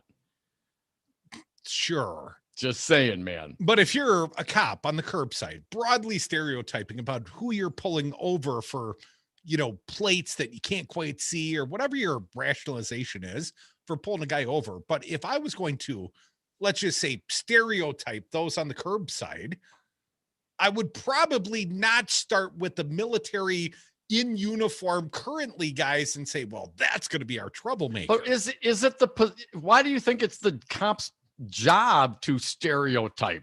I mean, who cares what they're wearing based on, you know, when they're driving the car? Why is it any sort of on your uniform? Why is that a determining factor for Officer Crudy? I'm just saying it's more indefensible. Because you could misconstrue some guy not wearing a t-shirt, it's late at night, whatever the case may be. I mean, that's how, as I've mentioned, every Cops episode starts. It's always the guy with no shirt on or the wife beater, right? There's a type. You start to learn. Did you know any Yahoo dudes that were just crazy bat nuts when you were in the military, Crudy? I knew more of them in college. More guys like you. Yeah. The guys I knew in the military, they had learned some discipline. The real Yahoos, they don't make it. They don't make it. So the ones that you did know were run out of the military. They get the nonconformists kicked out of them. So let me ask you this. If a cop pulls over another cop and if a cop flashes them a badge, you think they should give them deferential treatment? Well, I probably would hope that they wouldn't get pepper sprayed on the roadside. I would hope that they would get that professional courtesy. But shouldn't everybody get that professional courtesy? Yeah, That's you would hope so. Yeah. Yes. I think our argument about whether or not the guy's wearing a uniform's a little lost in the broader context. No one should get mistreated on the curbside by a cop for a simple traffic stop. I agree with you in that regard. But if it was another cop, much like a guy wearing a military uniform, I would hope that cop wouldn't lead by saying, I hope you're scared to get out of the car, and then pepper spray him. I would hope that sort of, professional courtesy was extended. 844-967-2789. Jack, you've been relatively patient, kind of like standing in the chow line in the military, but please, what do you got for us, Jack? Well, first of all, you're both right, but Crudy's a little more right, isn't he, Jack? I think every citizen in any kind of a police stop should be accorded respect until and unless a citizen becomes belligerent, and then that's another issue. And that obviously didn't happen in any of those cases. So that's where I come from on that. Jack, let me ask you, buddy, if you wore your Sunday best and you got pulled over by the cop, don't you think you're more likely to get asked for your license and ID or whatever the case may be, your registration, less likely to get pulled out of the car? They're less likely to breathalyze you or seek probable cause or say you smell like, you smell like weed. I got to search the car and take you downtown. I would say people are judged by the way they present themselves in society. And a guy wearing his Sunday best coming from church is less likely to get the rigmarole. Unless you're black. Sure. Well, that's true. That is an asterisk in all police interactions. But for sure, I can speak to that because one year I was in coming back. I had done a backpacking trip out west, and I was wearing the same clothes that I had on the backpacking trip. Had been out in the wilderness, walking basically for 2 weeks, and driving back through from Wyoming. I didn't look presentable. Got pulled over, and it took me probably back a long time ago. It was probably $1,000, and a lawyer that I happen to know quite well personally to get me out of. I don't even remember what the ticket was about. about anymore. It was because you look like a hippie, Jack. That's what that ticket was about. You were the wrong sort. There's nothing unconstitutional or illegal about looking like a hippie. Dominic, and my Sunday best might be different than someone else's Sunday best. And you can buy some really super expensive hoodies and some really cheap suits. So again, this whole idea of based on how someone presents themselves is total BS. Well, that's because you look like Jesus's son wearing your Jesus flip-flops at the Wisconsin State Capitol, your flowing locks, your hippie-like hair, right? And you were arrested. Godlike. You were arrested for looking like the wrong sort. As you should have been. And that's why I won a civil lawsuit. Thank you, Jeff Scott Olson. Didn't use any of the money on buying better threads, though, or a haircut. 844-967-2789. Susan from her car. You are next. Welcome, Susan. What do you got for us today? Hi, Susan. Well, hi. I'm actually on Dom's side, but actually I think the whole conversation is misguided because I think as a Caucasian gentleman, have you had those conversations with your 10-year-old son that they should never look a cop in the eye and all this sort of thing? So no, the whole conversation not with my teenage really sons. Never. And my African-American nephews have been picked up while walking black, while driving black, while being in a car with other black kids. And this shouldn't happen. Regardless of the clothes they were wearing, Susan, right? That had nothing to do with it? Right. It doesn't matter what, it had nothing to do with it. It was just that they were in the car, a bunch of black kids in the car, and guess what? The cops decided they needed to pull them over. Or my one nephew was walking along and the cop stopped him asking what he was doing. I've never been harassed like that. Have you ever been harassed like that? No, in fact, Susan, I've been really stoned walking around downtown and walked up to cops and asked for directions before. Right. That I would guess is probably my white privilege, Susan. No, it is. And I think we wear that, and we have to remember that we have white privilege no matter what it is. So I feel poorly for the people of color who are begging in the streets because they are overlooked all the time. So I just feel it's really important for us to always remember what our white privilege looks like. Susan, appreciate that reminder. 844-967-2789. Dom, the only time I felt like I was negatively stereotyped in a public setting, a guy was passing a joint in Alpine Valley. And I said, hey, you got to pass it this way. And the guy must have thought I looked like somebody's dad. He's like, I never would have guessed. So, he stereotyped me as, some middle-aged dad type and didn't think I was down for the good time, Dom. Well, I persuaded him otherwise, or I'd you a cop, turn man. Immediately into a narc and get him in trouble if he didn't share. 844-967-2789, a good friend. And I've been missing this guy. Hosshole. How you doing, Haas? Hey, Haas. Oh, nice. Thank you. Thank you, gentlemen. What happened to you, Haas? Keep talking. Well, you lost your frequency in Milwaukee, for one thing. No, I tend to learn a lot more from all the great callers from Minnesota and Wisconsin and around the world. And I think their opinions are more valuable than mine. But this one today annoyed me to the point where I had to call. Crudy 2 points, Brian 3 points, Dom 0. Libertarian works when things are perfect. And I know what I had to do to earn my commission as a second lieutenant. The first thing I would think at that gas station is, how did that butterball attain the finances for that SUV?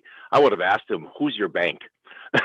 But no way in that whole episode of that gentleman, the officer, trying to be a civil servant and being very, very in command of his situation, when he was asking him, why are you treating a military servant of this country in this manner?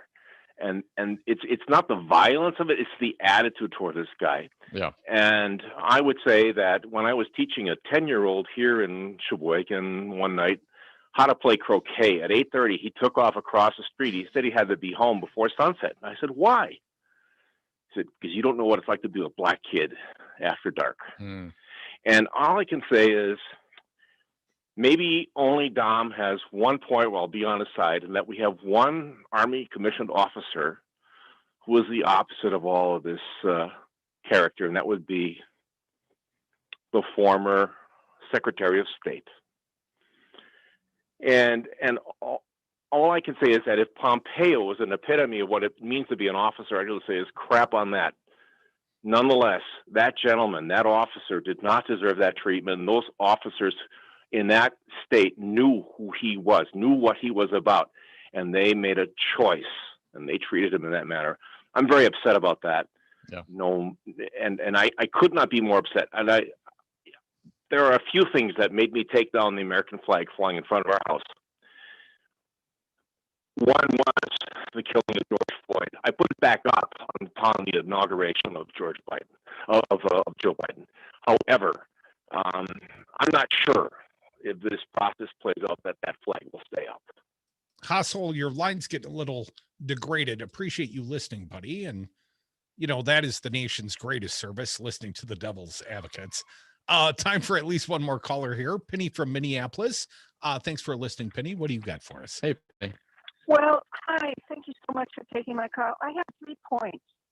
Number one, I think if we all knew the law, the cops and us, when you're asking them, why are you pulling me over? And they say to Daunte, will you get out of the car before I talk to you?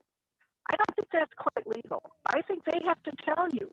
And if they had communicated with this young man, I think there would have been more.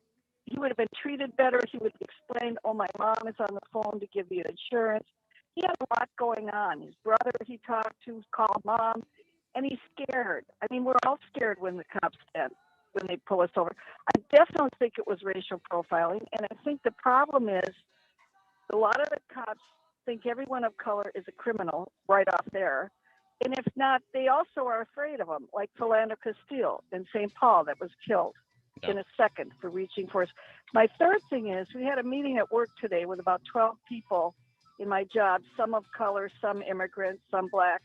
And one of the most saddest stories was the black father who said he was driving with his 3-year-old son, and just the presence of a policeman driving behind him made 10 things go through his mind. He could barely drive, worrying about his life insurance, worrying about his son. He started to cry. And when he got home, his little boy said to his mother, Mommy, Daddy was crying in the car. And she said to him, why are you crying?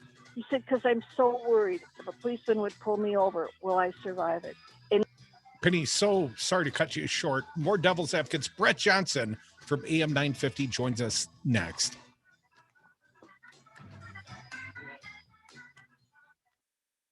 I like to picture Jesus in a tuxedo T-shirt because it says, like, I want to be formal, but I'm here to party, too. Because I like to party. So. Man, I love my kids so much. I once sat for 3 hours in the cold rain to watch her soccer team lose by 18 goals. I love my kids so much, I once used a tube to suck snot out of her stuffed nose at 3 a.m. You win. Love your kids? Love them enough to make sure they're in the right car seat. From toddlers to tweens, visit nhtsa.gov/the-right-seat to find the right seat for their age and size. Keep them safe. Visit nhtsa.gov/the-right-seat. Brought to you by the National Highway Traffic Safety Administration and the Ad Council. The people voted to give Democrats a mandate for bold action. From COVID relief to climate change and racial injustice, the problems we're facing are large, and we need bold solutions.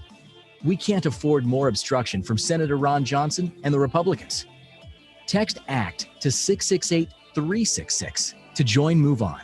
Message and data rates may apply. MoveOn.org political action paid for and is responsible for the content of this advertising. Poll.moveon.org, not authorized by any candidate or candidates committee. Hi, this is Dom from the Devil's Advocates inviting you to join us on Patreon.com. Patreon allows for our audience to access exclusive programming not available anywhere else and gives you the ability to directly support the greatest radio show ever. History's patrons have supported the works of Michelangelo, Leonardo da Vinci, Monet, and now with your support, the Devil's Advocates. So please go to Patreon.com and search the Devil's Advocates to pick your subscription. That's Patreon.com and the Devil's Advocates, the greatest radio show ever. The Devil's Advocates. I just wanted to thank Crudy for going up to the Capitol and decorating the tree. I think it was some of your finest jackassery. Eddie, that's a real compliment because there's quite a history of jackassery with this man. I'm in the legal books of the state of Wisconsin. My jackassery has been enshrined for posterity. I have set precedent with my jackassery. I think you should take it to court, though, and you should tell the judge it's a matter of law and orderment. Political commentary from the back of the class.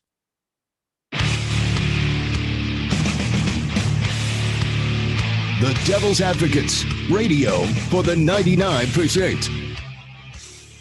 And we are back. Thank you for listening to the Devil's Advocates radio show. If you miss any of this fine program, please go online to DominiCrute.com. You can listen to and download podcasts and interviews. Dominic, we welcome back a friend. He is Brett Johnson from AM 950, one of the many fine voices there. Brett, welcome back to the Devil's Advocates. Hey, Brett.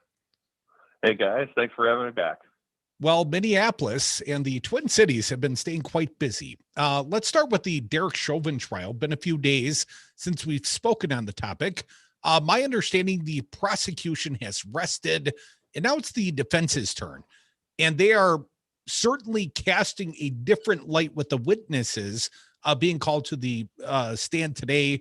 What's been your impression of the Chauvin defense so far? Well, pretty much the prosecution has been getting the defense witnesses to agree to what the prosecution is saying. It was interesting watching this use of force expert that the defense brought in today. And he was talking about how the police need to have this one-upsmanship mentality where they need to one-up what they're seeing on the ground, which, of course, sounds pretty crazy to me and to a lot of people, obviously. But it was interesting during cross-examination how much the prosecutor was able to get this defense or this use of force expert to basically agree with the prosecution's case, where they got this expert to agree that in the photo showing Chauvin with his knee on Floyd, that it could produce pain and use of force would not be justified if pain was being inflicted upon George Floyd. There was another case where the use of force expert, again, this is where the defense agreed with the prosecution that just because someone is a large person who might be on something, it's not justification for the use of force. So that was the main takeaway I've been getting from this defense witness who was taking today, was just how much he's been agreeing with some of these assertions that the prosecution was making during cross-examination. So, I mean, at least on paper, it certainly looks like the prosecution is running the better case thus far, but I'll still hold my breath in terms of what we get in terms of a conviction, since we've seen so many of these cases that appear to be open and shut with officer-involved shootings that end up having the officer end up getting acquitted rather. Brad, one more question about defense witnesses. Broad, B-R-O-D-D. I am under the impression this is the same use of force expert. Broad testified to the fact that when Floyd said, "I can't breathe," that was evidence of the fact that he was breathing, and that was obviously contradicted by the pulmonologist that testified on behalf of the prosecution last week, that said effectively, you know, he could be losing his breath and oxygen levels and still be able to express, "I can't breathe." At the same time, he effectively was asphyxiating. What was your impression of today's testimony in that regard? Yeah. It turned out that this witness actually agreed with the prosecution. I'll read from one of the reporters that was talking about this right now, how this defense expert brought, as you were talking about, he agreed that a reasonable officer would have taken into account that if Floyd was saying, "I can't breathe," and by the way, Floyd did say that 6 times in 9 seconds, that should be consideration that an officer should think about in terms of whether they should continue using their same use of force that they have been using. That was something that the defense witness wrote actually ended up agreeing with the prosecution on, which kind of fits with that earlier theme where it just seems like there's an awful high number of cases where we have this guy actually agreeing with the prosecution, which if you're the defense, that's typically not how you want proceedings to go in the courtroom. Folks, you're listening to the Devil's Advocates radio show. Brett Johnson from AM 950 joining us. Brett, appreciate it. Moving on to the Daunte Wright shooting over at Brooklyn Center. Now, we had a caller call us up yesterday, and I have some family out in the area that both expressed to me that this is kind of par for the course for the police up there as far as harassing young African-American men. Wanted to get your sense on that, Brett. What do you understand about that area, and is that your understanding? Yeah, I've certainly heard that take as well. And just a little information about Brooklyn Center. It's a inner ring suburb that's just north of Minneapolis. And it's an area that, of course, does have a very high minority population. And I've certainly heard history about how it's largely the same kind of in terms of dealing with the police than what you deal with in Minneapolis, where, yeah, you sometimes do run into those situations where you do have the police that, for lack of a better way of putting it, are harassing citizens. And yeah, I've certainly heard that take as well from Brooklyn Center, which, like I said, is a first ring suburb of Minneapolis. And in fact, even if you kind of drive from Minneapolis to Brooklyn Center, it's hard to tell sometimes that you're actually moving from city to city. So I've definitely heard that take where, it's unfortunately kind of the same as what you run into in Minneapolis with interactions with the police. No, Brett, the police officer who shot Mr. Wright, Kim Potter, has resigned along with the police chief, Tim Gannon. I felt this was, given all the circumstances, at least a positive move in some regards. What's the feeling on the ground there with the resignation of both of these officers? Yeah, I don't think it's quite enough is the feeling I'm getting right now. I mean, yeah, it's one very, very, very small step in the right direction, but I think, the feeling is there needs to be some sort of charges filed against her.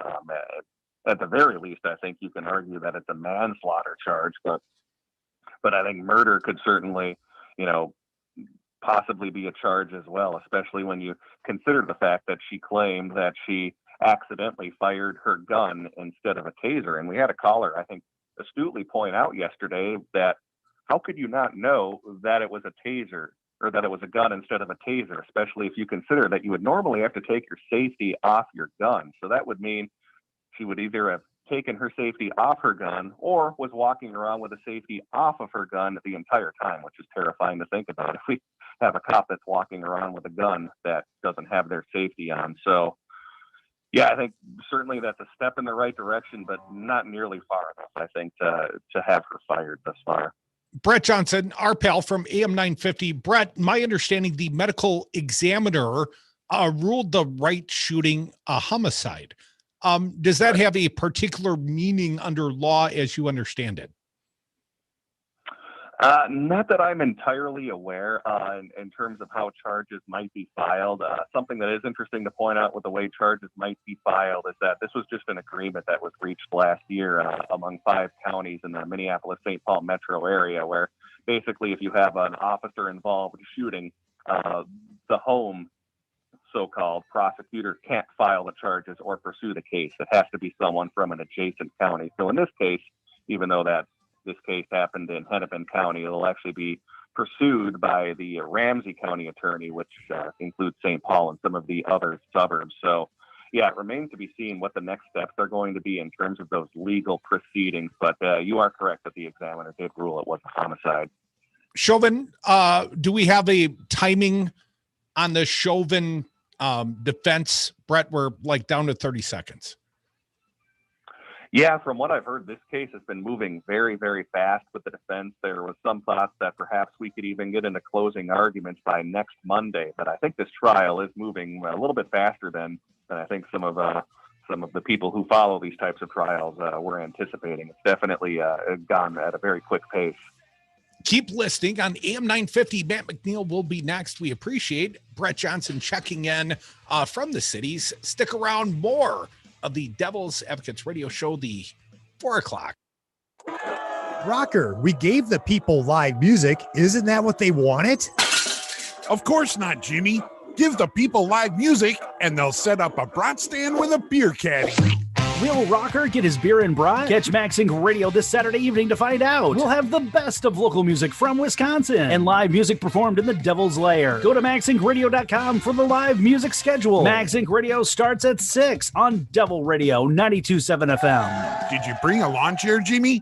This is Dom from the Devil's Advocates. Cody and I have been doing this show for almost 10 years, and we've never had a more engaged, dialed in, and motivated audience, and we love them for it. Now is the time for you to reach the greatest audience ever. Call now and advertise with the Devil's Advocates and Devil Radio, 92.7 FM and WTTN 1580 AM. Get your message out and let the greatest radio audience know how to support your business. Call Luke at 608-819-TALK. That's 608-819-8255. Or go to DARNWI.com.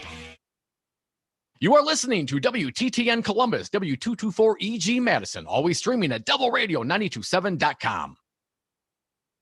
AP News. I'm Ed Donahue. President Biden met at the White House with members of the Congressional Black Caucus. We're in the business, all of us meeting today, to deliver some real change. The president pointed out it's been a painful week. The trial and the death of George Floyd in Minneapolis and the shooting death by police of a black man, also in Minnesota.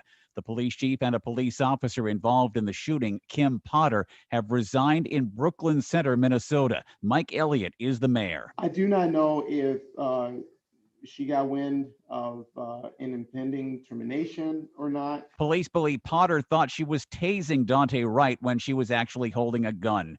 The prosecution rested. The defense is calling witnesses in Minneapolis in the trial of former police officer Derek Chauvin in the death of George Floyd. Use of force expert Barry Brood says Chauvin was right in using force because of Floyd's frantic resistance. You just have to have a reasonable fear that somebody's either going to strike you, stab you, shoot you.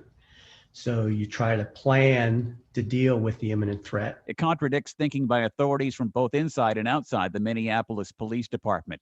The U.S. recommendation to pause use of the single-dose Johnson & Johnson coronavirus vaccine set off a chain reaction worldwide. President Biden says there should be no worries about vaccine supply. There's enough vaccine that is basically 100% unquestionable for every single solitary American. The Centers for Disease Control and Prevention and the Food and Drug Administration announced they're investigating unusual clots that occurred 6 to 13 days after vaccination. Press Secretary Jen Psaki says President Biden urged Russian President Vladimir Putin to de-escalate tensions on Ukraine's border. We expect there will be continued difficult conversations.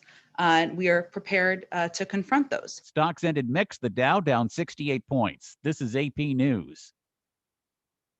It's like I blinked and suddenly all my business shifted to e-commerce. Now my business hours are whenever my customers need me. My customers want everything now and faster than ever. It's a whole different world. Your business is changing. The United States Postal Service is changing with it. We're bringing you fast, reliable shipping nationwide, and we're bringing it right when your customers need it. Let's discover new routes. Visit USPS.com/new routes. The United States Postal Service. Priority, you.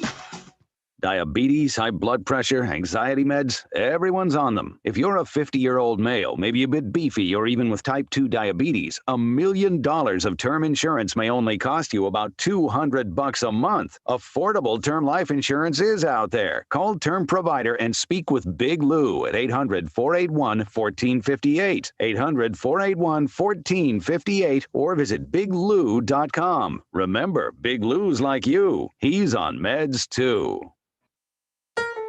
This is Chad Spate, owner of Chad's Design Build. For almost 30 years, we've been improving, restoring, and expanding homes while also advocating for social and economic justice.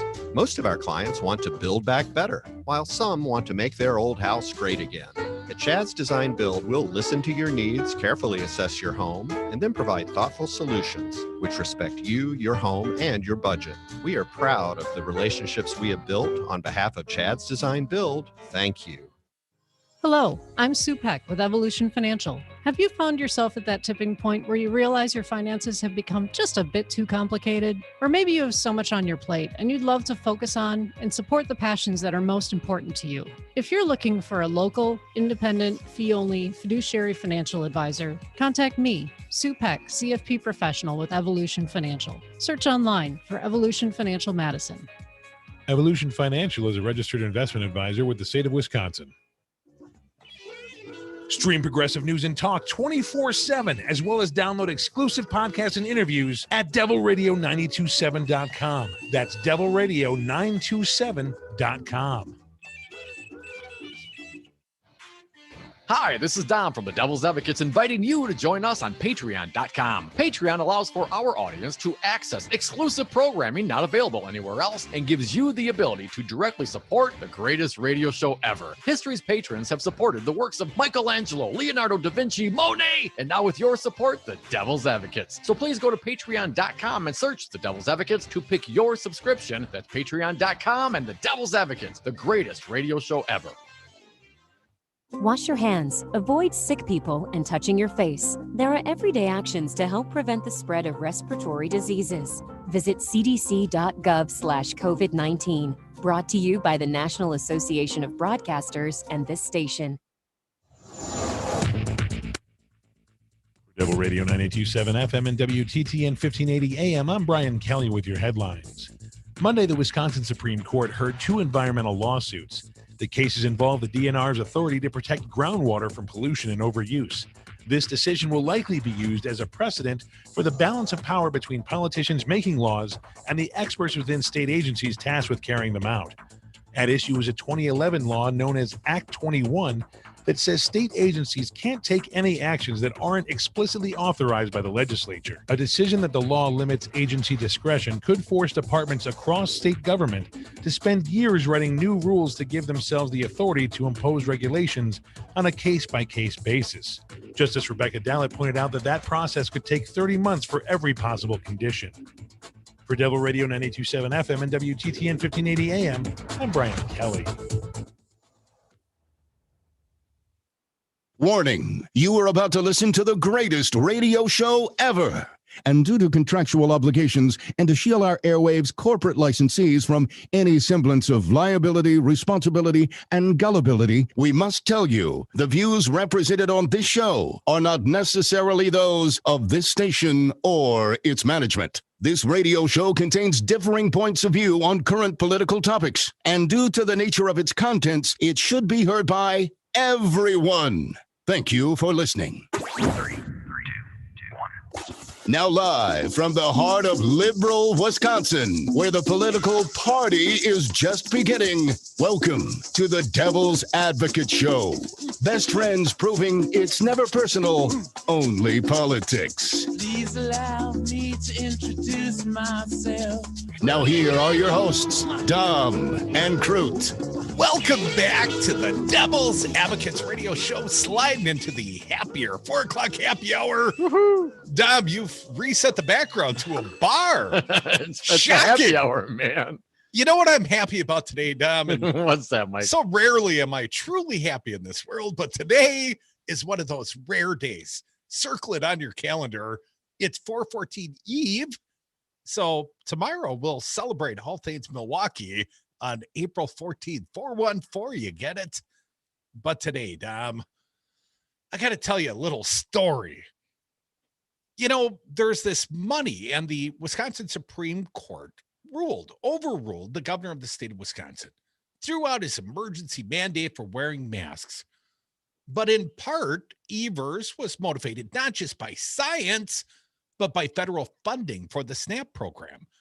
And the Supreme Court's timing, impeccable in that by 1 day, they rolled out the ruling 1 day early that would effectively take away about $50 million per month in food benefits to the very poorest of Wisconsinites. So if they would have ruled the following day, we would have had another month leeway, basically. Those very poorest Wisconsinites that received the SNAP benefits would have garnered them for 1 more month. So just an unfortunate circumstance of timing. But suddenly, Tony Evers has got his political you-know-what's in a vice. And Robin Vos is just the sort of guy to exert pressure. So Robin Vos comes up with this great idea.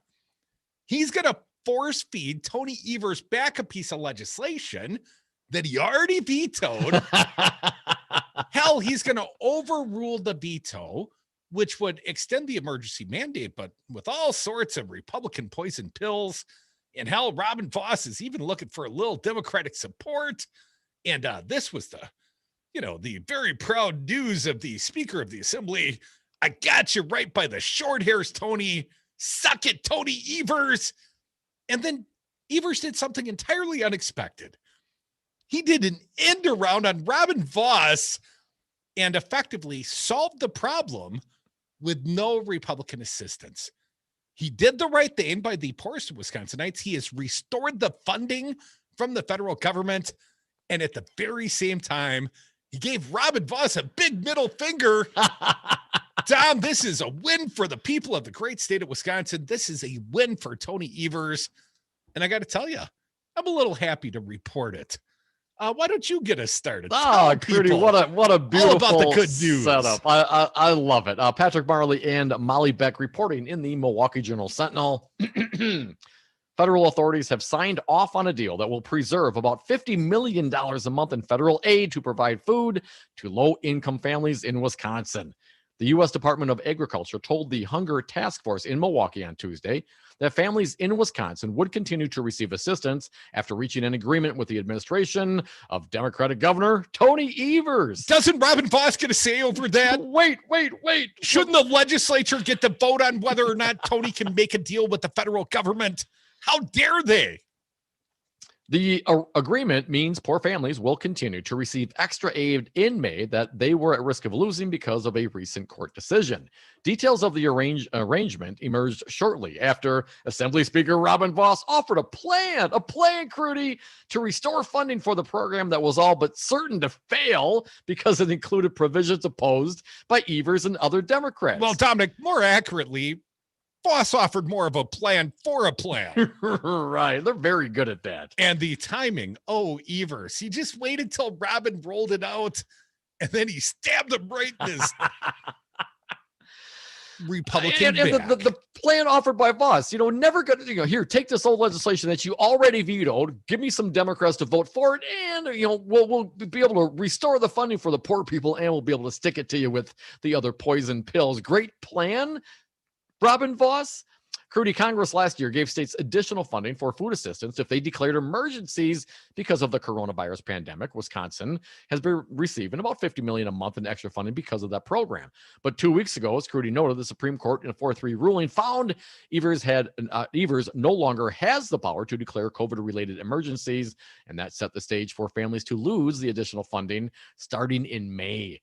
The program for all states is expected to run through June, and Wisconsin will at risk of losing about $50 million for it that month as well. Last week, Wisconsin Health Services Secretary Karen Timberlake quietly issued an emergency declaration that said the state would continue to coordinate the COVID response effort and assist local officials with contact tracing. That declaration led the U.S. Department of Agriculture to change course and provide the additional funding for May, according to its email to the Hunger Task Force. Just before the deal came to light, Evers suggested he was near a deal with President Joe Biden's administration on the issue. Quote, "We should have some very good news in the near future. We've been working with the USDA to find a workaround, so we will be making that announcement in the near future," Evers told reporters. But Crudy, before the deal came to light, Vos offered a different path to regain the funding, one that would be unlikely to pass. I'll take it from here, buddy. He being Vos, Boss Vos, said the money could be restored if lawmakers overrode one of Evers' vetoes from 2 months ago, but Republicans would need Democratic votes for that approach, and they opposed the legislation in question. The legislation, Assembly Bill 1, included a provision that would have established a limited emergency to preserve the federal funding and food assistance. Evers vetoed it in February because it included several elements the governor opposes, such as one that would put lawmakers in charge of the $3.2 billion in federal aid that Evers now controls. The bill would also ban employers from requiring their workers to get vaccinated and prevent health officials from closing churches and other places of worship because of COVID-19. When Evers issued his veto, the state was still receiving the extra federal food funding from food assistance because the court hadn't ruled on the issue yet. Vos called overriding the veto as the most feasible way to address the problem, even though Democrats are likely to oppose it. He showed no interest in taking up legislation Isn't that what they do for a living? Well, that's what they're supposed to do. Legislative leader. He showed no interest in taking up legislation that dealt only with restoring the food assistance. We already have AB1, and that's the vehicle that we enacted, he said. So unfortunately, it seems like Governor Evers has to make some decisions. He has to be willing to work with us. It can't be all his way or no way. It was exactly all his way and none your way, Robin Voss. Voss has got to be kicking the dog, or, the slave prison labor down at the popcorn factory right about now, Dom. He cannot be a happy man. Republicans control the assembly 60-38. No gerrymandering involved there. Let me try that again. I kind of butchered it. Republicans control the assembly 60-38. They would need 6 Democrats to join them to get the 2/3 majority needed to override a veto. They weren't going to do that anyways. The 20 Republicans in the Senate would need 2 of the chamber's 12 Democrats to side with them to hit the 2/3 margin. And Democratic U.S. Rep. Mark Pocan of rural Dane County said through an aide that his office had consulted with the Biden administration to try to restore the funding. 2 other Democrats in Wisconsin's congressional delegation said Republican state lawmakers should have addressed the issue. And finally, John Kraus, a spokesman for Democratic U.S. Senator Tammy Baldwin, said Baldwin voted to provide the additional funding and backed Evers' decision to declare the health emergency that the state Supreme Court threw out. This is a problem the Republican-controlled state legislature can and should fix. Their opposition to people wearing masks shouldn't result in families going hungry. Democratic U.S. Rep. Gwen Moore of Milwaukee put the blame on Republican lawmakers. Her statement through, staff, assumably. Congresswoman Moore hopes the legislature can remedy this issue to ensure the lifeline remains accessible to Wisconsinites.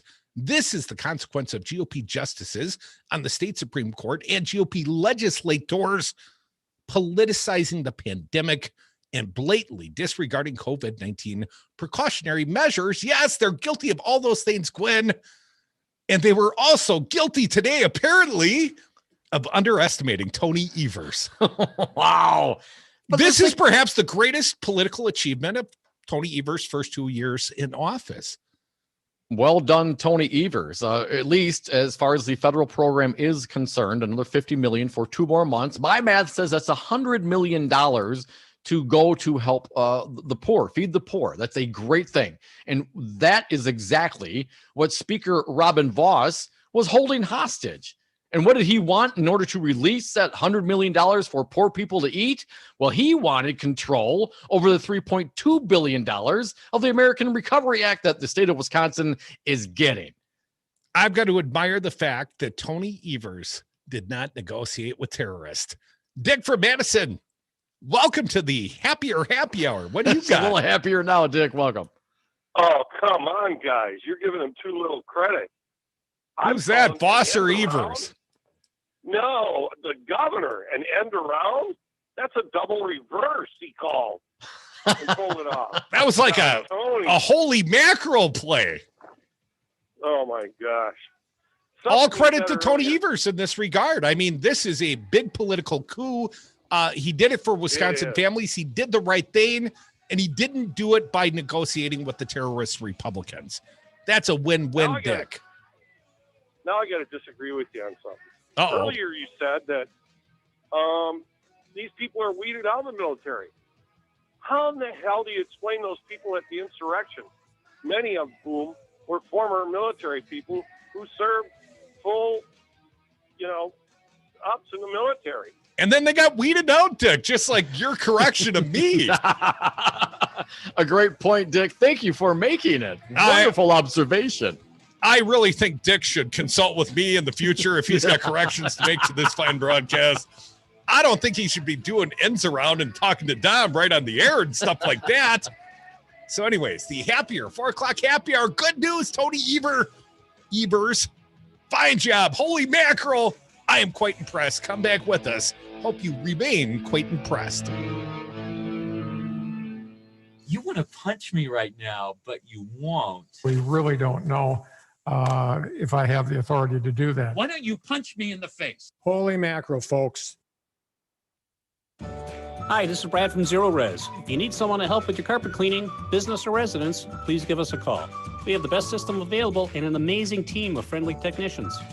Call us at 848-9000 or schedule online at zeroresmadison.com. We're 1 year into the COVID pandemic, and it's clear that we can't afford more obstruction from Republicans like Senator Ron Johnson. He's twice voted against COVID relief bills that would have helped struggling Wisconsin families. We can and we must provide people the relief they need to take care of their families. Together, we can create a better future. Text ACT to 668-366 to join Move On. Message and data rates may apply. MoveOn.org. Political action paid for and is responsible for the content of this advertising. Poll.moveon.org. Not authorized by any candidate or candidate's committee. Hey, Rocker, I heard you have a rye whiskey. I do, Jimmy. Rocker Rye Whiskey. The mash is a high rye with a touch of malted barley that makes it yummy. And Rocker Rye Whiskey is dedicated to the Madison music scene? It sure is, Jimmy. You can read the story on the back of the bottle at any of these fine locations. Star Liquor, Woodman's, Trixie's Liquor, Vic Pierce, Miller & Sons in Verona, Steve's Liquor, Total Wine, and enjoy Rocker Rye Whiskey at the Lazy Oaf Lounge and Sal's Dark Horse. Find out more at rockervodka.com. You need to mask up and be safe with the highest quality American-made face masks, and I've found them. Lutima M95i face mask made in the USA. This quality mask is comfortable. My Lutima mask gives me the confidence to shop and face the public. And since I put on Lutima, it's the only mask I've worn and the first mask I recommend. Go to Lutima.com, enter the code radio, and get 40% off your first item purchased. Buy only the highest quality American-made face mask at LUTEMA.com. Five Nines, your local single source IT solutions provider, specializing in cloud technology, consulting, servers, networks, and hosting. We manage your IT so you can focus on running your business. Enjoy technology. Enjoy 59s.com. I'm so glad you're listening to Devil Radio. It makes me so happy. Boo.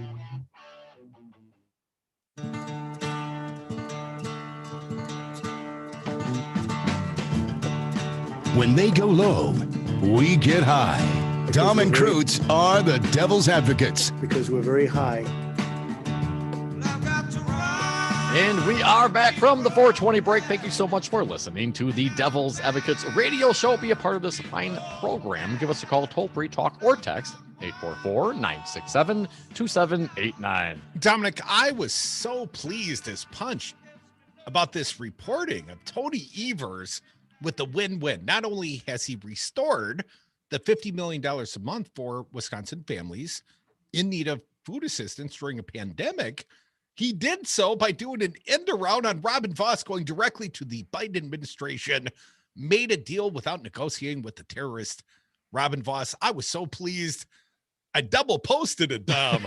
No, I posted and you posted, but I got there first, man. We'll see who runs farther. You got it first, but I got it more cleverly because I threw a holy mackerel on there, Dom. One other quick note about Tony Evers, and I'm gonna call this a minor holy mackerel.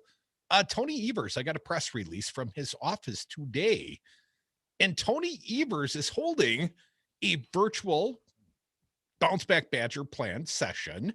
And as part of that session, they're doing a live session on justice reform.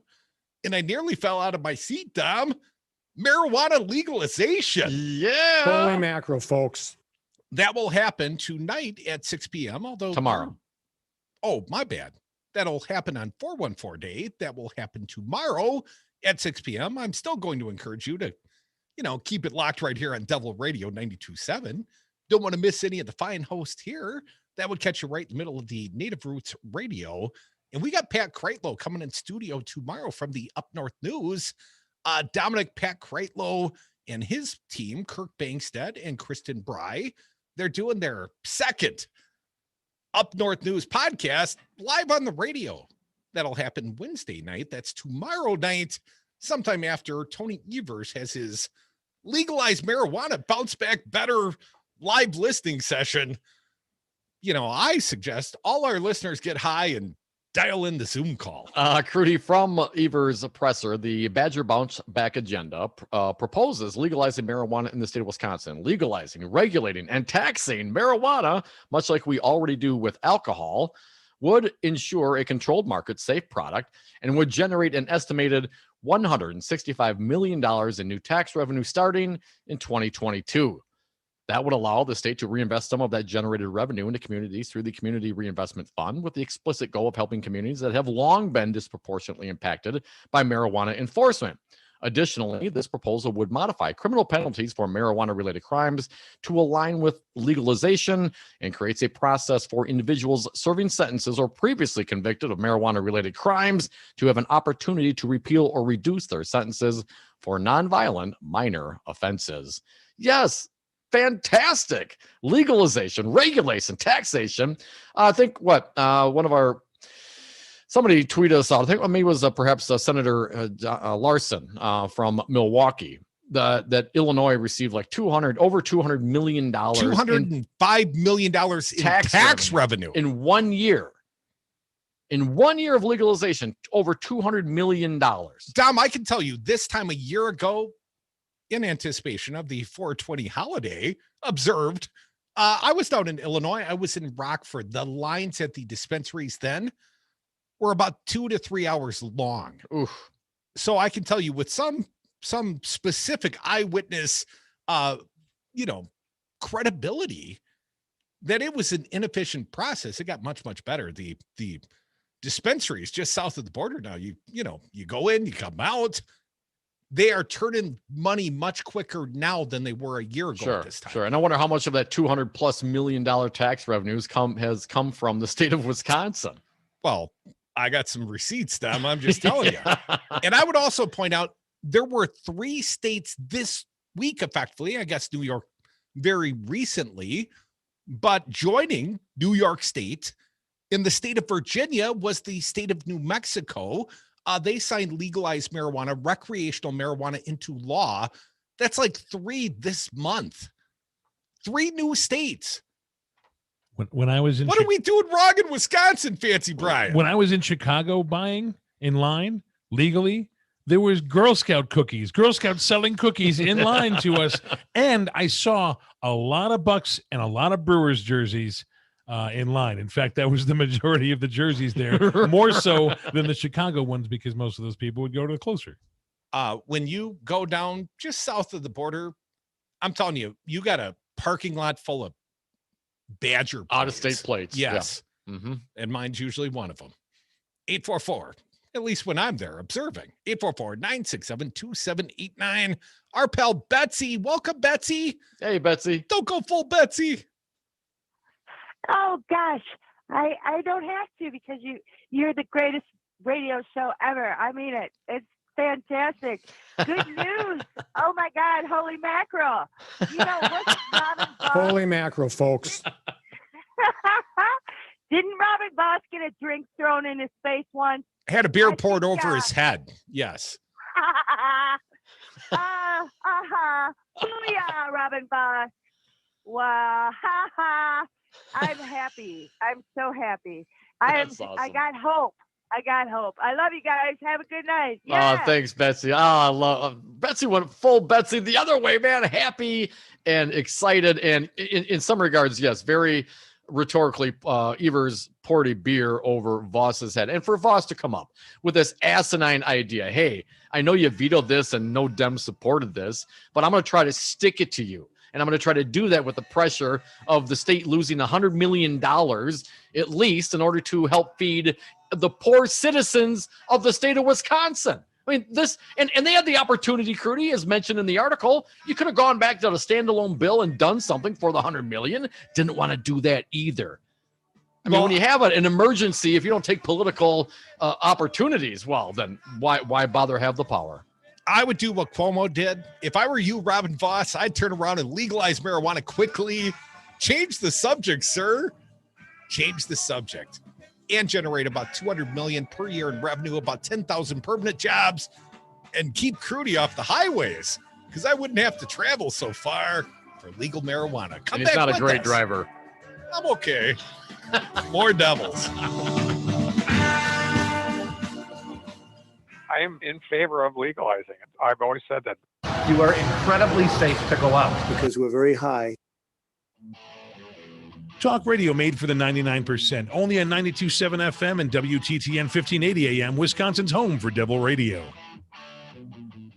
This is Dom from the Devil's Advocates. Cody and I have been doing this show for almost 10 years, and we've never had a more engaged, dialed in, and motivated audience, and we love them for it. Now is the time for you to reach the greatest audience ever. Call now and advertise with the Devil's Advocates and Devil Radio, 92.7 FM and WTTN 1580 AM. Get your message out and let the greatest radio audience know how to support your business. Call Luke at 608-819-TALK. That's 608-819-8255. Or go to darnwi.com.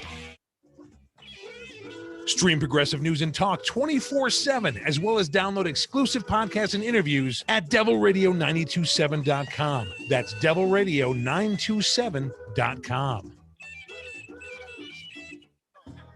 Madison, you say what? Each weeknight from 5 to 6, don't miss out on a single day of the Earl Ingram Show right here on Devil Radio 92.7 FM, 1580 AM. Officer resigns. I'm Tim McGuire with an AP News Minute. The veteran white female police officer who fatally shot a black man during a traffic stop in a Minneapolis suburb has resigned, as has Brooklyn Center Police Chief Tim Gannon. Mayor Mike Elliott says no one forced out Kim Potter. We did not ask her to resign. That was a decision she made. 20-year-old Daunte Wright was shot Sunday while struggling with officers who were trying to arrest him on a pending misdemeanor warrant after he had been stopped for an expired tag. In the murder trial of former Minneapolis police officer Derek Chauvin for the death of George Floyd last May, defense witness, police use of force expert, retired California police officer Barry Broad testified. I felt that Derek Chauvin was justified and was acting with objective reasonableness. Broad also said he did not believe Chauvin and other officers used deadly force when they pinned the handcuffed Floyd face down on the ground before his death. I'm Tim McGuire. It's like I blinked and suddenly all my business shifted to e-commerce. Now my business hours are whenever my customers need me. My customers want everything now and faster than ever. It's a whole different world. Your business is changing. The United States Postal Service is changing with it. We're bringing you fast, reliable shipping nationwide, and we're bringing it right when your customers need it. Let's discover new routes. Visit USPS.com/new routes. The United States Postal Service. Priority, you. Diabetes, high blood pressure, anxiety meds, everyone's on them. If you're a 50-year-old male, maybe a bit beefy, or even with type 2 diabetes, $1 million of term insurance may only cost you about $200 a month. Affordable term life insurance is out there. Call Term Provider and speak with Big Lou at 800-481-1458, 800-481-1458, or visit biglou.com. Remember, Big Lou's like you. He's on meds too. AP.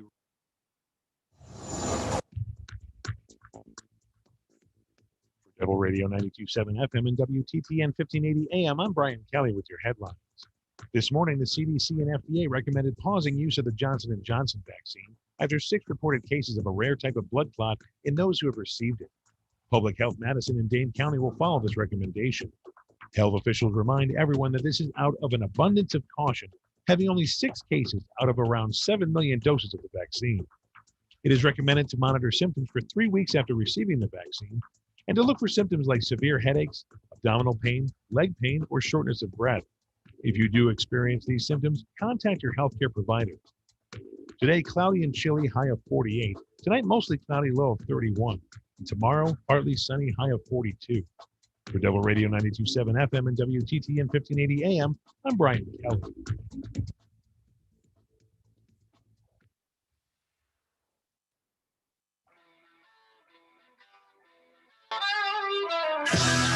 The Devil's Advocates. Political commentary from the back of the class. Welcome back to the Devil's Advocates radio show, the Tuesday 4 o'clock happy hour. It rolls on with your contributions on the phone or via text at 844-967-2789. And Dom, I am quite excited. I'm getting up early tomorrow morning, going to get in line and get my first Pfizer shot in the arm. Nice. And Fancy Brian's getting his second Pfizer shot. Oh, yeah. I can't wait. So we will be a nearly fully vaccinated corporation here very soon. And that's good. You need us on the airwaves. You want us on the airwaves. A little bit troubling news. My wife just got the Johnson & Johnson shot just a couple days ago. The 1 dose only, which apparently is on pause. So that's a little scary. But, she had a few ill effects, and I think she's feeling a little better now. But here is what I'm looking forward to, Dom. I'm looking forward to going to a bar or a restaurant, and especially with the proposition of Wisconsin Republicans looking out for us. They're going to waive all the sales tax, just like the drug dealers do. Real quick, throw this out there, and then we'll get to the lines at 844-967-2789. Patrick Marley reporting at the Journal-Sentinel. Assembly Republicans plan to pass a bill Tuesday. That's today, Dom, that would eliminate the sales tax this summer at bars and restaurants, saving consumers more than $170 million. And that's just Dom and Crute.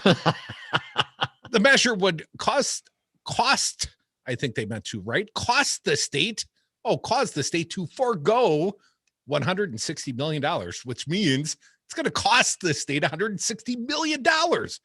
And counties to lose out on $12.6 million in revenue this summer, according to the nonpartisan Legislative Fiscal Bureau. Assembly Bill 242 meant to help industries that were hard hit during the COVID-19 pandemic. It would suspend the sales tax from June 1, our birthday month, Dom, to August 31st at movie theaters, taverns, restaurants, brew pubs, amusement parks, and arcades. And here's a quick quote from arcades. Rep. Patrick Schneider. Do you not pay tax when you stick the quarter in the little arcade machine? When's the last time you've been to an? And I'm a video gamer. Don't get me wrong, but I haven't gone to an arcade. They got one right over here by the studio here on the west side of Madison. Geek Mania, I think the joint around the corner is called. A quick quote, and then the callers, Dom. As more and more people are vaccinated, this is a Republican saying this with no irony. Because, of course, it's Republicans that will refuse the vaccinations. Pretty soon, the lines are going to be short because all the Democrats are going to be vaccinated. Like 70% of the 65 and over in Wisconsin are. And the Republicans aren't going to go get the shots. That's just, one man's interpretation. But here is what the Republican Patrick Schneider from Schofield had to say. As more and more people are vaccinated and we return to normal, the summer sales tax holiday will spur additional support for those industries that were devastated by the COVID-19 pandemic. Now, Democratic Rep. Evan Goyke of Milwaukee said Tuesday he was disinclined to back the bill because he thought there were better ways to help such businesses, such as giving them payments using federal funds the state is receiving to deal with the COVID-19 economic effects. Goyke said people will visit restaurants and bars this summer if it's safe. He's skeptical that eliminating the sales tax would drive up any additional business for them. It's going to be a banner summer if it's safe, he said. Well, I would agree with that, Dom, because I plan on spending lots of time in the bars this summer if it's safe. I think a lot of people are feeling a little cooped up these days, and I think that will happen, and of course, doesn't mean there's going to be any greater demand. I don't know if that anyone's going to go out to the restaurant just because now that the taxes are not there, and presumably this puts obviously money in the pockets of the restaurant owners and so forth, and that's a good thing. I mean, we need that, and anything we can do to do that is a positive thing. And I know Evan Goyke's position, certainly give direct payments from federal dollars, and that way locals aren't going to be losing out on their cut. But that's a big chunk of money to be missing out on without any sort of backfill for municipalities in the state. Well, I would point out, Dominic, the state of Wisconsin, the weed dealers in this great state, the black marketeers, the capitalists of the truest sort, the entrepreneurs, they've been giving us a sales tax holiday to the expensive state tax coffers, somewhere between $160 million and $200 million per year. Wow, it's like that would almost like even it out. It would. And it could just be us and degenerate stoners paying all the money. And they'll eat more because they're smoking. And probably even have a couple of cold ones. 844-967-2789. People on the phones like Wisco Paul. Paul, how you doing, brother? Hey, Paul. Hey, good afternoon, Devils. I'm as happy as my radio friend Betsy. I was hoping You and her would sing a song again, Jake. Like, Oh, God. Oh, name the tune, Paul. I got a song in my heart. And a dance in my step. I don't know. I have to think of one, and then the next time Betsy comes on, you guys could sing one again. That was totally awesome, by the way, when you and her sang that song. I'm still laughing about that one. That was cool.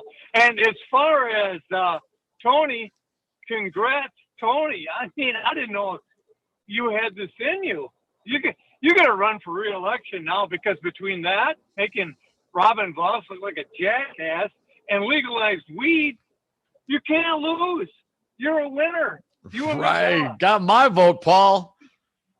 Mine too. I mean, I guess I'll just say this. I'm as happy as my radio friend Betsy. Thanks.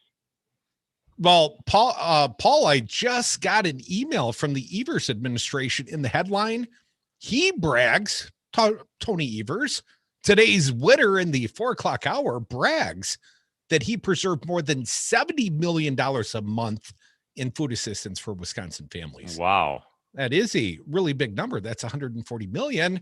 And the bright idea Republicans have is we'll cut the sales tax if you'll just go to the bar this summer.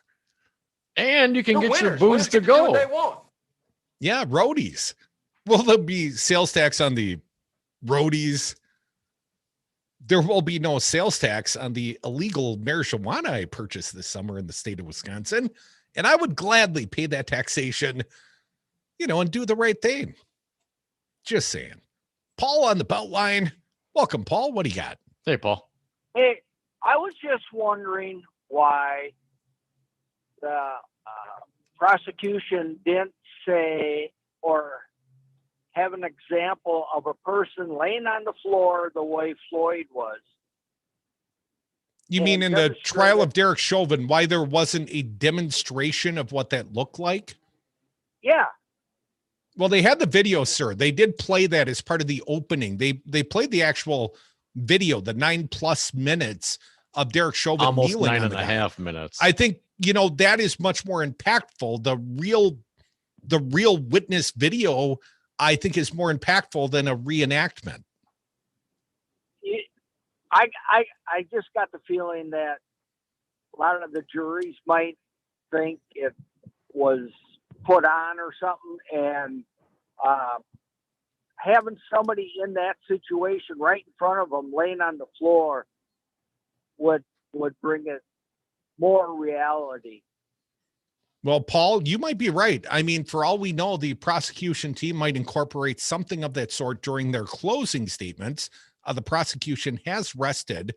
The defense is now up. And it reminds me of that movie, A Time to Kill, McConaughey doing the closing statement. Now close your eyes and, think if she was white. Now imagine she's white. Yeah, right. Thanks for the call, Paul. And certainly I would agree, Crudy, that, the 9.5 minutes from the various recordings that are there is just super damning. And I would imagine maybe they'll play that again as they wrap up their the final arguments. 844-967-2789. Bill from Deerfield, you are next. Welcome, Bill. What do you got for us? Hey, Bill. Hey, I really do not disagree with the previous caller, Paul. I think if you could reenact, that 15 minutes in the courtroom and have an actor calling out what Floyd was saying to his mom, it would be unbelievably powerful. But I don't know if that's going to be allowed. But I think it's a great idea. But the reason I called was, that double reverse thing that someone called in about. Tony Evers out there on the court breaking ankles, Bill. Yes. Right, I know. And I'm thinking maybe it would be the old Statue of Liberty play where he's got the ball up in the air. Look. And they want it. They want it so bad they can taste it. And they think they have it. No, it's gone. And now we have it again. But I want to go back to something like I called, like one of my first calls to your unbelievably great radio show, by the way. Thank you, Bill. I believe how great it is, Bill, but please continue. Yeah, no, I said we have a competent president who is setting the groundwork in every single state to make every single thing that he proposes work. So he's setting the ground for when the infrastructure bill gets passed, every county level executive is going to be able to hit the ground running.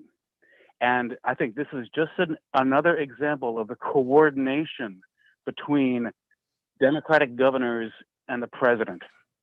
It's a well-oiled machine. Biden knows how it works, and he's gonna get things done, and he's gonna make sure that his friends get the credit. Well, that is excellent politics on behalf of Joe Biden and his administration. First and foremost, why would you want sorry about that, Bill, but why would the Biden administration want these needy recipients to be cut off? Obviously, Evers didn't want that either. The only one willing to, cast the poor overboard, right, once again, are Wisconsin Republicans like Robin Vos. Exactly. If he can't exactly, get his pound of political flesh out of Tony Evers, screw poor people. But Bill, don't you think? And at any point, do you think there's pushback or blowback for that kind of just cold calculating? I mean, not even making an effort to have a standalone bill and, proposing the only thing about making sure my people get something, making sure my side gets something, let alone I'm sure there's Republicans that are probably going to benefit from the extra $50-70 million that Evers and Biden provided for them. Well, I think that we're already working on 2022. Biden obviously wants to get the things he wants to get done, but the politics of it are getting it done and running for 2022 because the Democrats are notoriously bad on off-year elections. So we have to have substantive, real, meaty things done. Yeah. Well, so anyway, that's my. Yeah, appreciate it, Bill. Great points all. And you look at, what if the Republicans were in charge? If it were Donald Trump or Scott Walker here in the state of Wisconsin, right? Would there be an American Recovery Act? No. Would there be some effort to do something to maintain the $70 million per month for poor people to keep them fed? Walker be trying to carve out tax cuts on your property taxes. No doubt. And that's what the Republicans, what are they doing today? What are they trying to do? They're trying to carve out tax cuts with this American Recovery Plan funds, which of course is specifically slated to not be able to be done from the federal government. Oh yeah, by the way, Josh Call AG wants you to join us in our frivolous lawsuit and to try to overturn it. I mean, that's what the Republicans are doing. And I think what you really see is the contrast of people like Governor Evers and Joe Biden who understand what government is and what the point is and to make government work versus the philosophy that it's all broken and I want to be part of a broken government. And if I can squeeze a little bit out from my end, then great, but it all sucks and it's broken. I mean, you got to try it. You got to work it. I mean, if you think it's going to fail, it's probably going to fail, Robin Vos. David Frum, a former Bush speechwriter, I believe, said, these Republicans, especially the voter suppressive laws, could create a massive electorate blowback. I mean, look at the winning of the 2 Senate seats in Georgia. Look at the fact that Georgia turned blue, period. That no small part was in reaction to the malfeasance of election officials in Georgia. And I would point out to all our fair listeners here in the state of Wisconsin, the next time Robin Vos is on the ballot is post-redistricting, post-Tony Evers gerrymander veto, and perhaps a fair map. Come back, last segment, Devil's Advocates.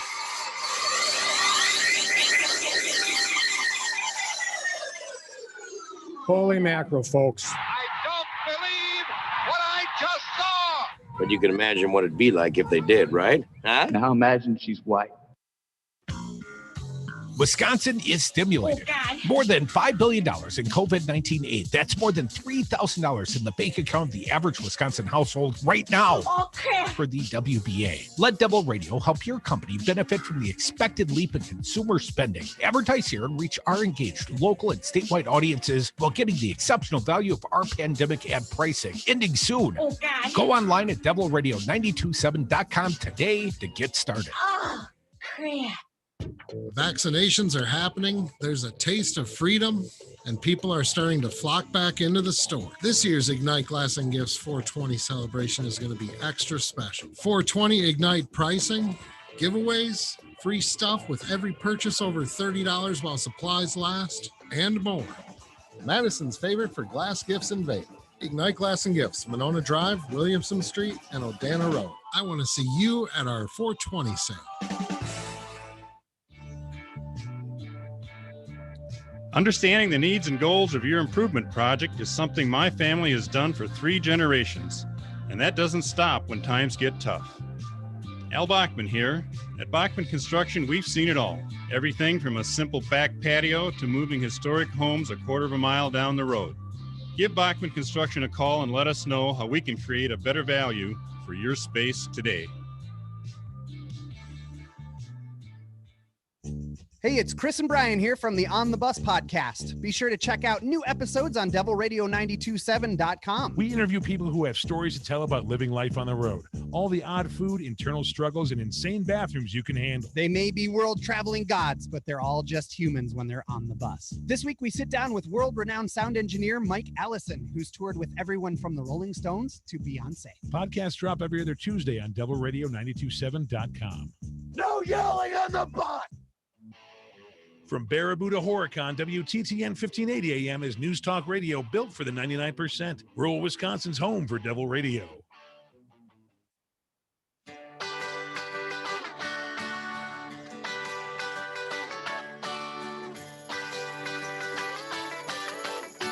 The Devil's Advocates, the fix for political junkies everywhere. And we are back. Thank you for listening to the Devil's Advocates radio show. Last segment of the day. So if you got something to say, hit us up right now, toll free at 844-967-2789. Dominic, couple of stories, couple of updates. Apparently, Emily's List has put a target on your buddy Rojo's back. Uh-oh. Emily's List plans on being very involved, and that means a lot of financial support. And they got the voter rolls, they got the email list. Emily's List is a powerful organization, and typically they support female candidates. And it is being reported that they're wading in. They're making this public proclamation, this pronouncement that they're coming after Rojo is probably a tell that Sarah Godlewski is getting into the race. And we talked about her yesterday, Dom. We're all very impressed by Sarah Godlewski, the current state treasurer. But Emily's List is very impressed by her as well. And in probability, this little announcement probably precedes her announcement that she's running for U.S. Senate. Certainly may motivate her if she's on the edge at all. Well, I think she's motivated. I think she's very ambitious, and I think she will run for U.S. Senate. Above and beyond that, Dom, we talked about in the fall, the Republican Party of the great state of Wisconsin. And for a change, they didn't lead in fundraising. The Democratic Party under Ben Wickler did. And it was oodles of money. And it wasn't all small dollar donations. Let's not forget, Republicans changed the finance laws, to basically keep Scott Walker's ass out of a sling because he was breaking the campaign finance laws. But they raised the limits. They doubled them for statewide races up to $20,000. And, they basically made coordination, which Scott Walker was doing with third-party groups. They made that permissible. And then they also created dark money conduits, these committees that you could basically put corporate dollars or any sort of dollars in, and they could fill up. You could flush up with all this money. And some of those committees include the state parties, like the Democratic Party of the great state of Wisconsin and the Republican Party of the great state of Wisconsin. Only the Republicans proved to be less than competent shepherds of all the money they received, Dom. In fact, we took some note of the fact they lost. Talk about the Republican Party under Hitt, capable, malfeasant leadership. Andrew Hitt. Yeah, Andrew lost $2.3 million down. Where'd it go? And I had seen some reporting. You remember how Hillary Clinton used the bundling of state parties? We gave Martha Landing a lot of crap for that once upon a time. Yeah. But they signed with the Hillary Victory Fund, and then you could raise the caps.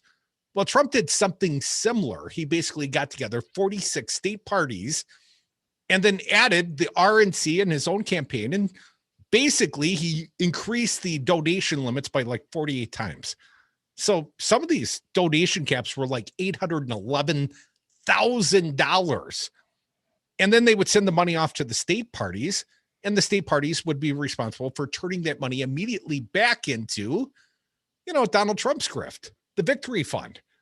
So it was a little different than Hillary's campaign because Hillary left some of the money at the state level and Trump apparently did not. And we speculated once upon a time, Dom, that maybe it was Trump that stole that money, getting his beak wet on all those sweet, sweet campaign donations. But if that were the case, then one must wonder how the Republican Party can claim insurance claims and, see clawbacks from the bank.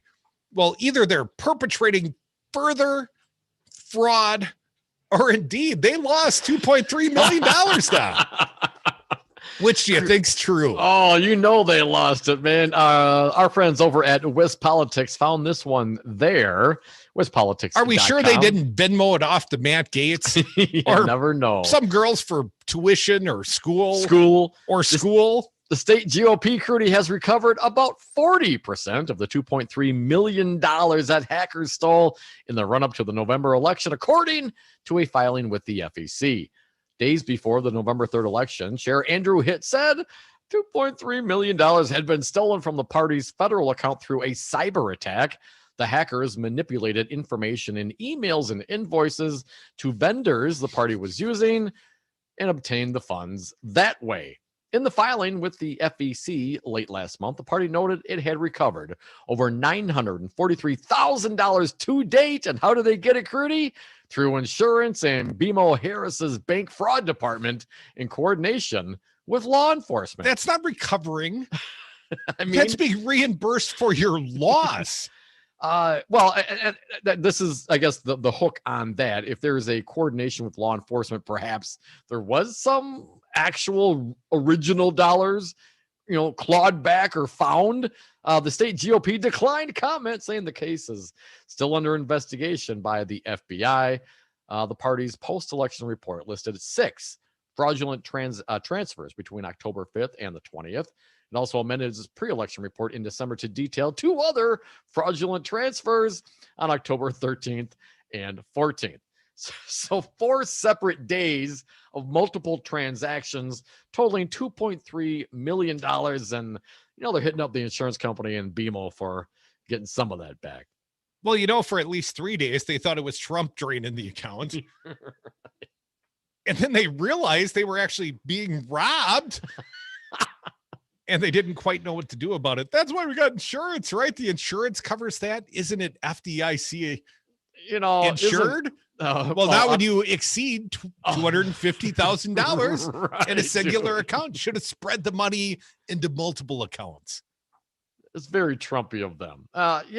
So getting some of the money back, not great. What do they call it? What is that? In control of the money. Fiduciaries. Yes. Not great fiduciaries, apparently, but, a little by little. No one wants to see fraud or theft. That's a bad thing, but, it couldn't happen to a nicer group of people. Yeah, it really couldn't. Dom, a little bit of a sad story. I wanted to acknowledge, young lady got killed yesterday or over the course of the weekend. And I had seen her as a young volleyball star in Middleton High School, Al Toon's daughter. And she apparently was murdered in a murder-suicide in Arizona. But she was the best high school volleyball player I've ever seen in person. And I remember her as an athlete, and the Toon family's got to be hurting. The entire community of Middleton is hurting. And, fine young lady, a star at Michigan, and unfortunately now a victim of domestic violence. So our thoughts and prayers goes out to the Toon family. Want to thank our fine guest today, Brett Johnson from AM 950. Stick around. Our buddy Earl Ingram is next. The Native Roots Radio, the educated educators talking education, busted pencils with our pal, Dr. Tim Slecker. What a fine lineup. Keep it locked. Devil Radio 92.7. Thanks for listening. Welcome someplace warm, a place where the beer flows like wine, where beautiful women instinctively flock like the salmon of Capistrano. I'm talking about a little place called... Here's your taco, mister. Holy mackerel, folks. When you're having computer problems,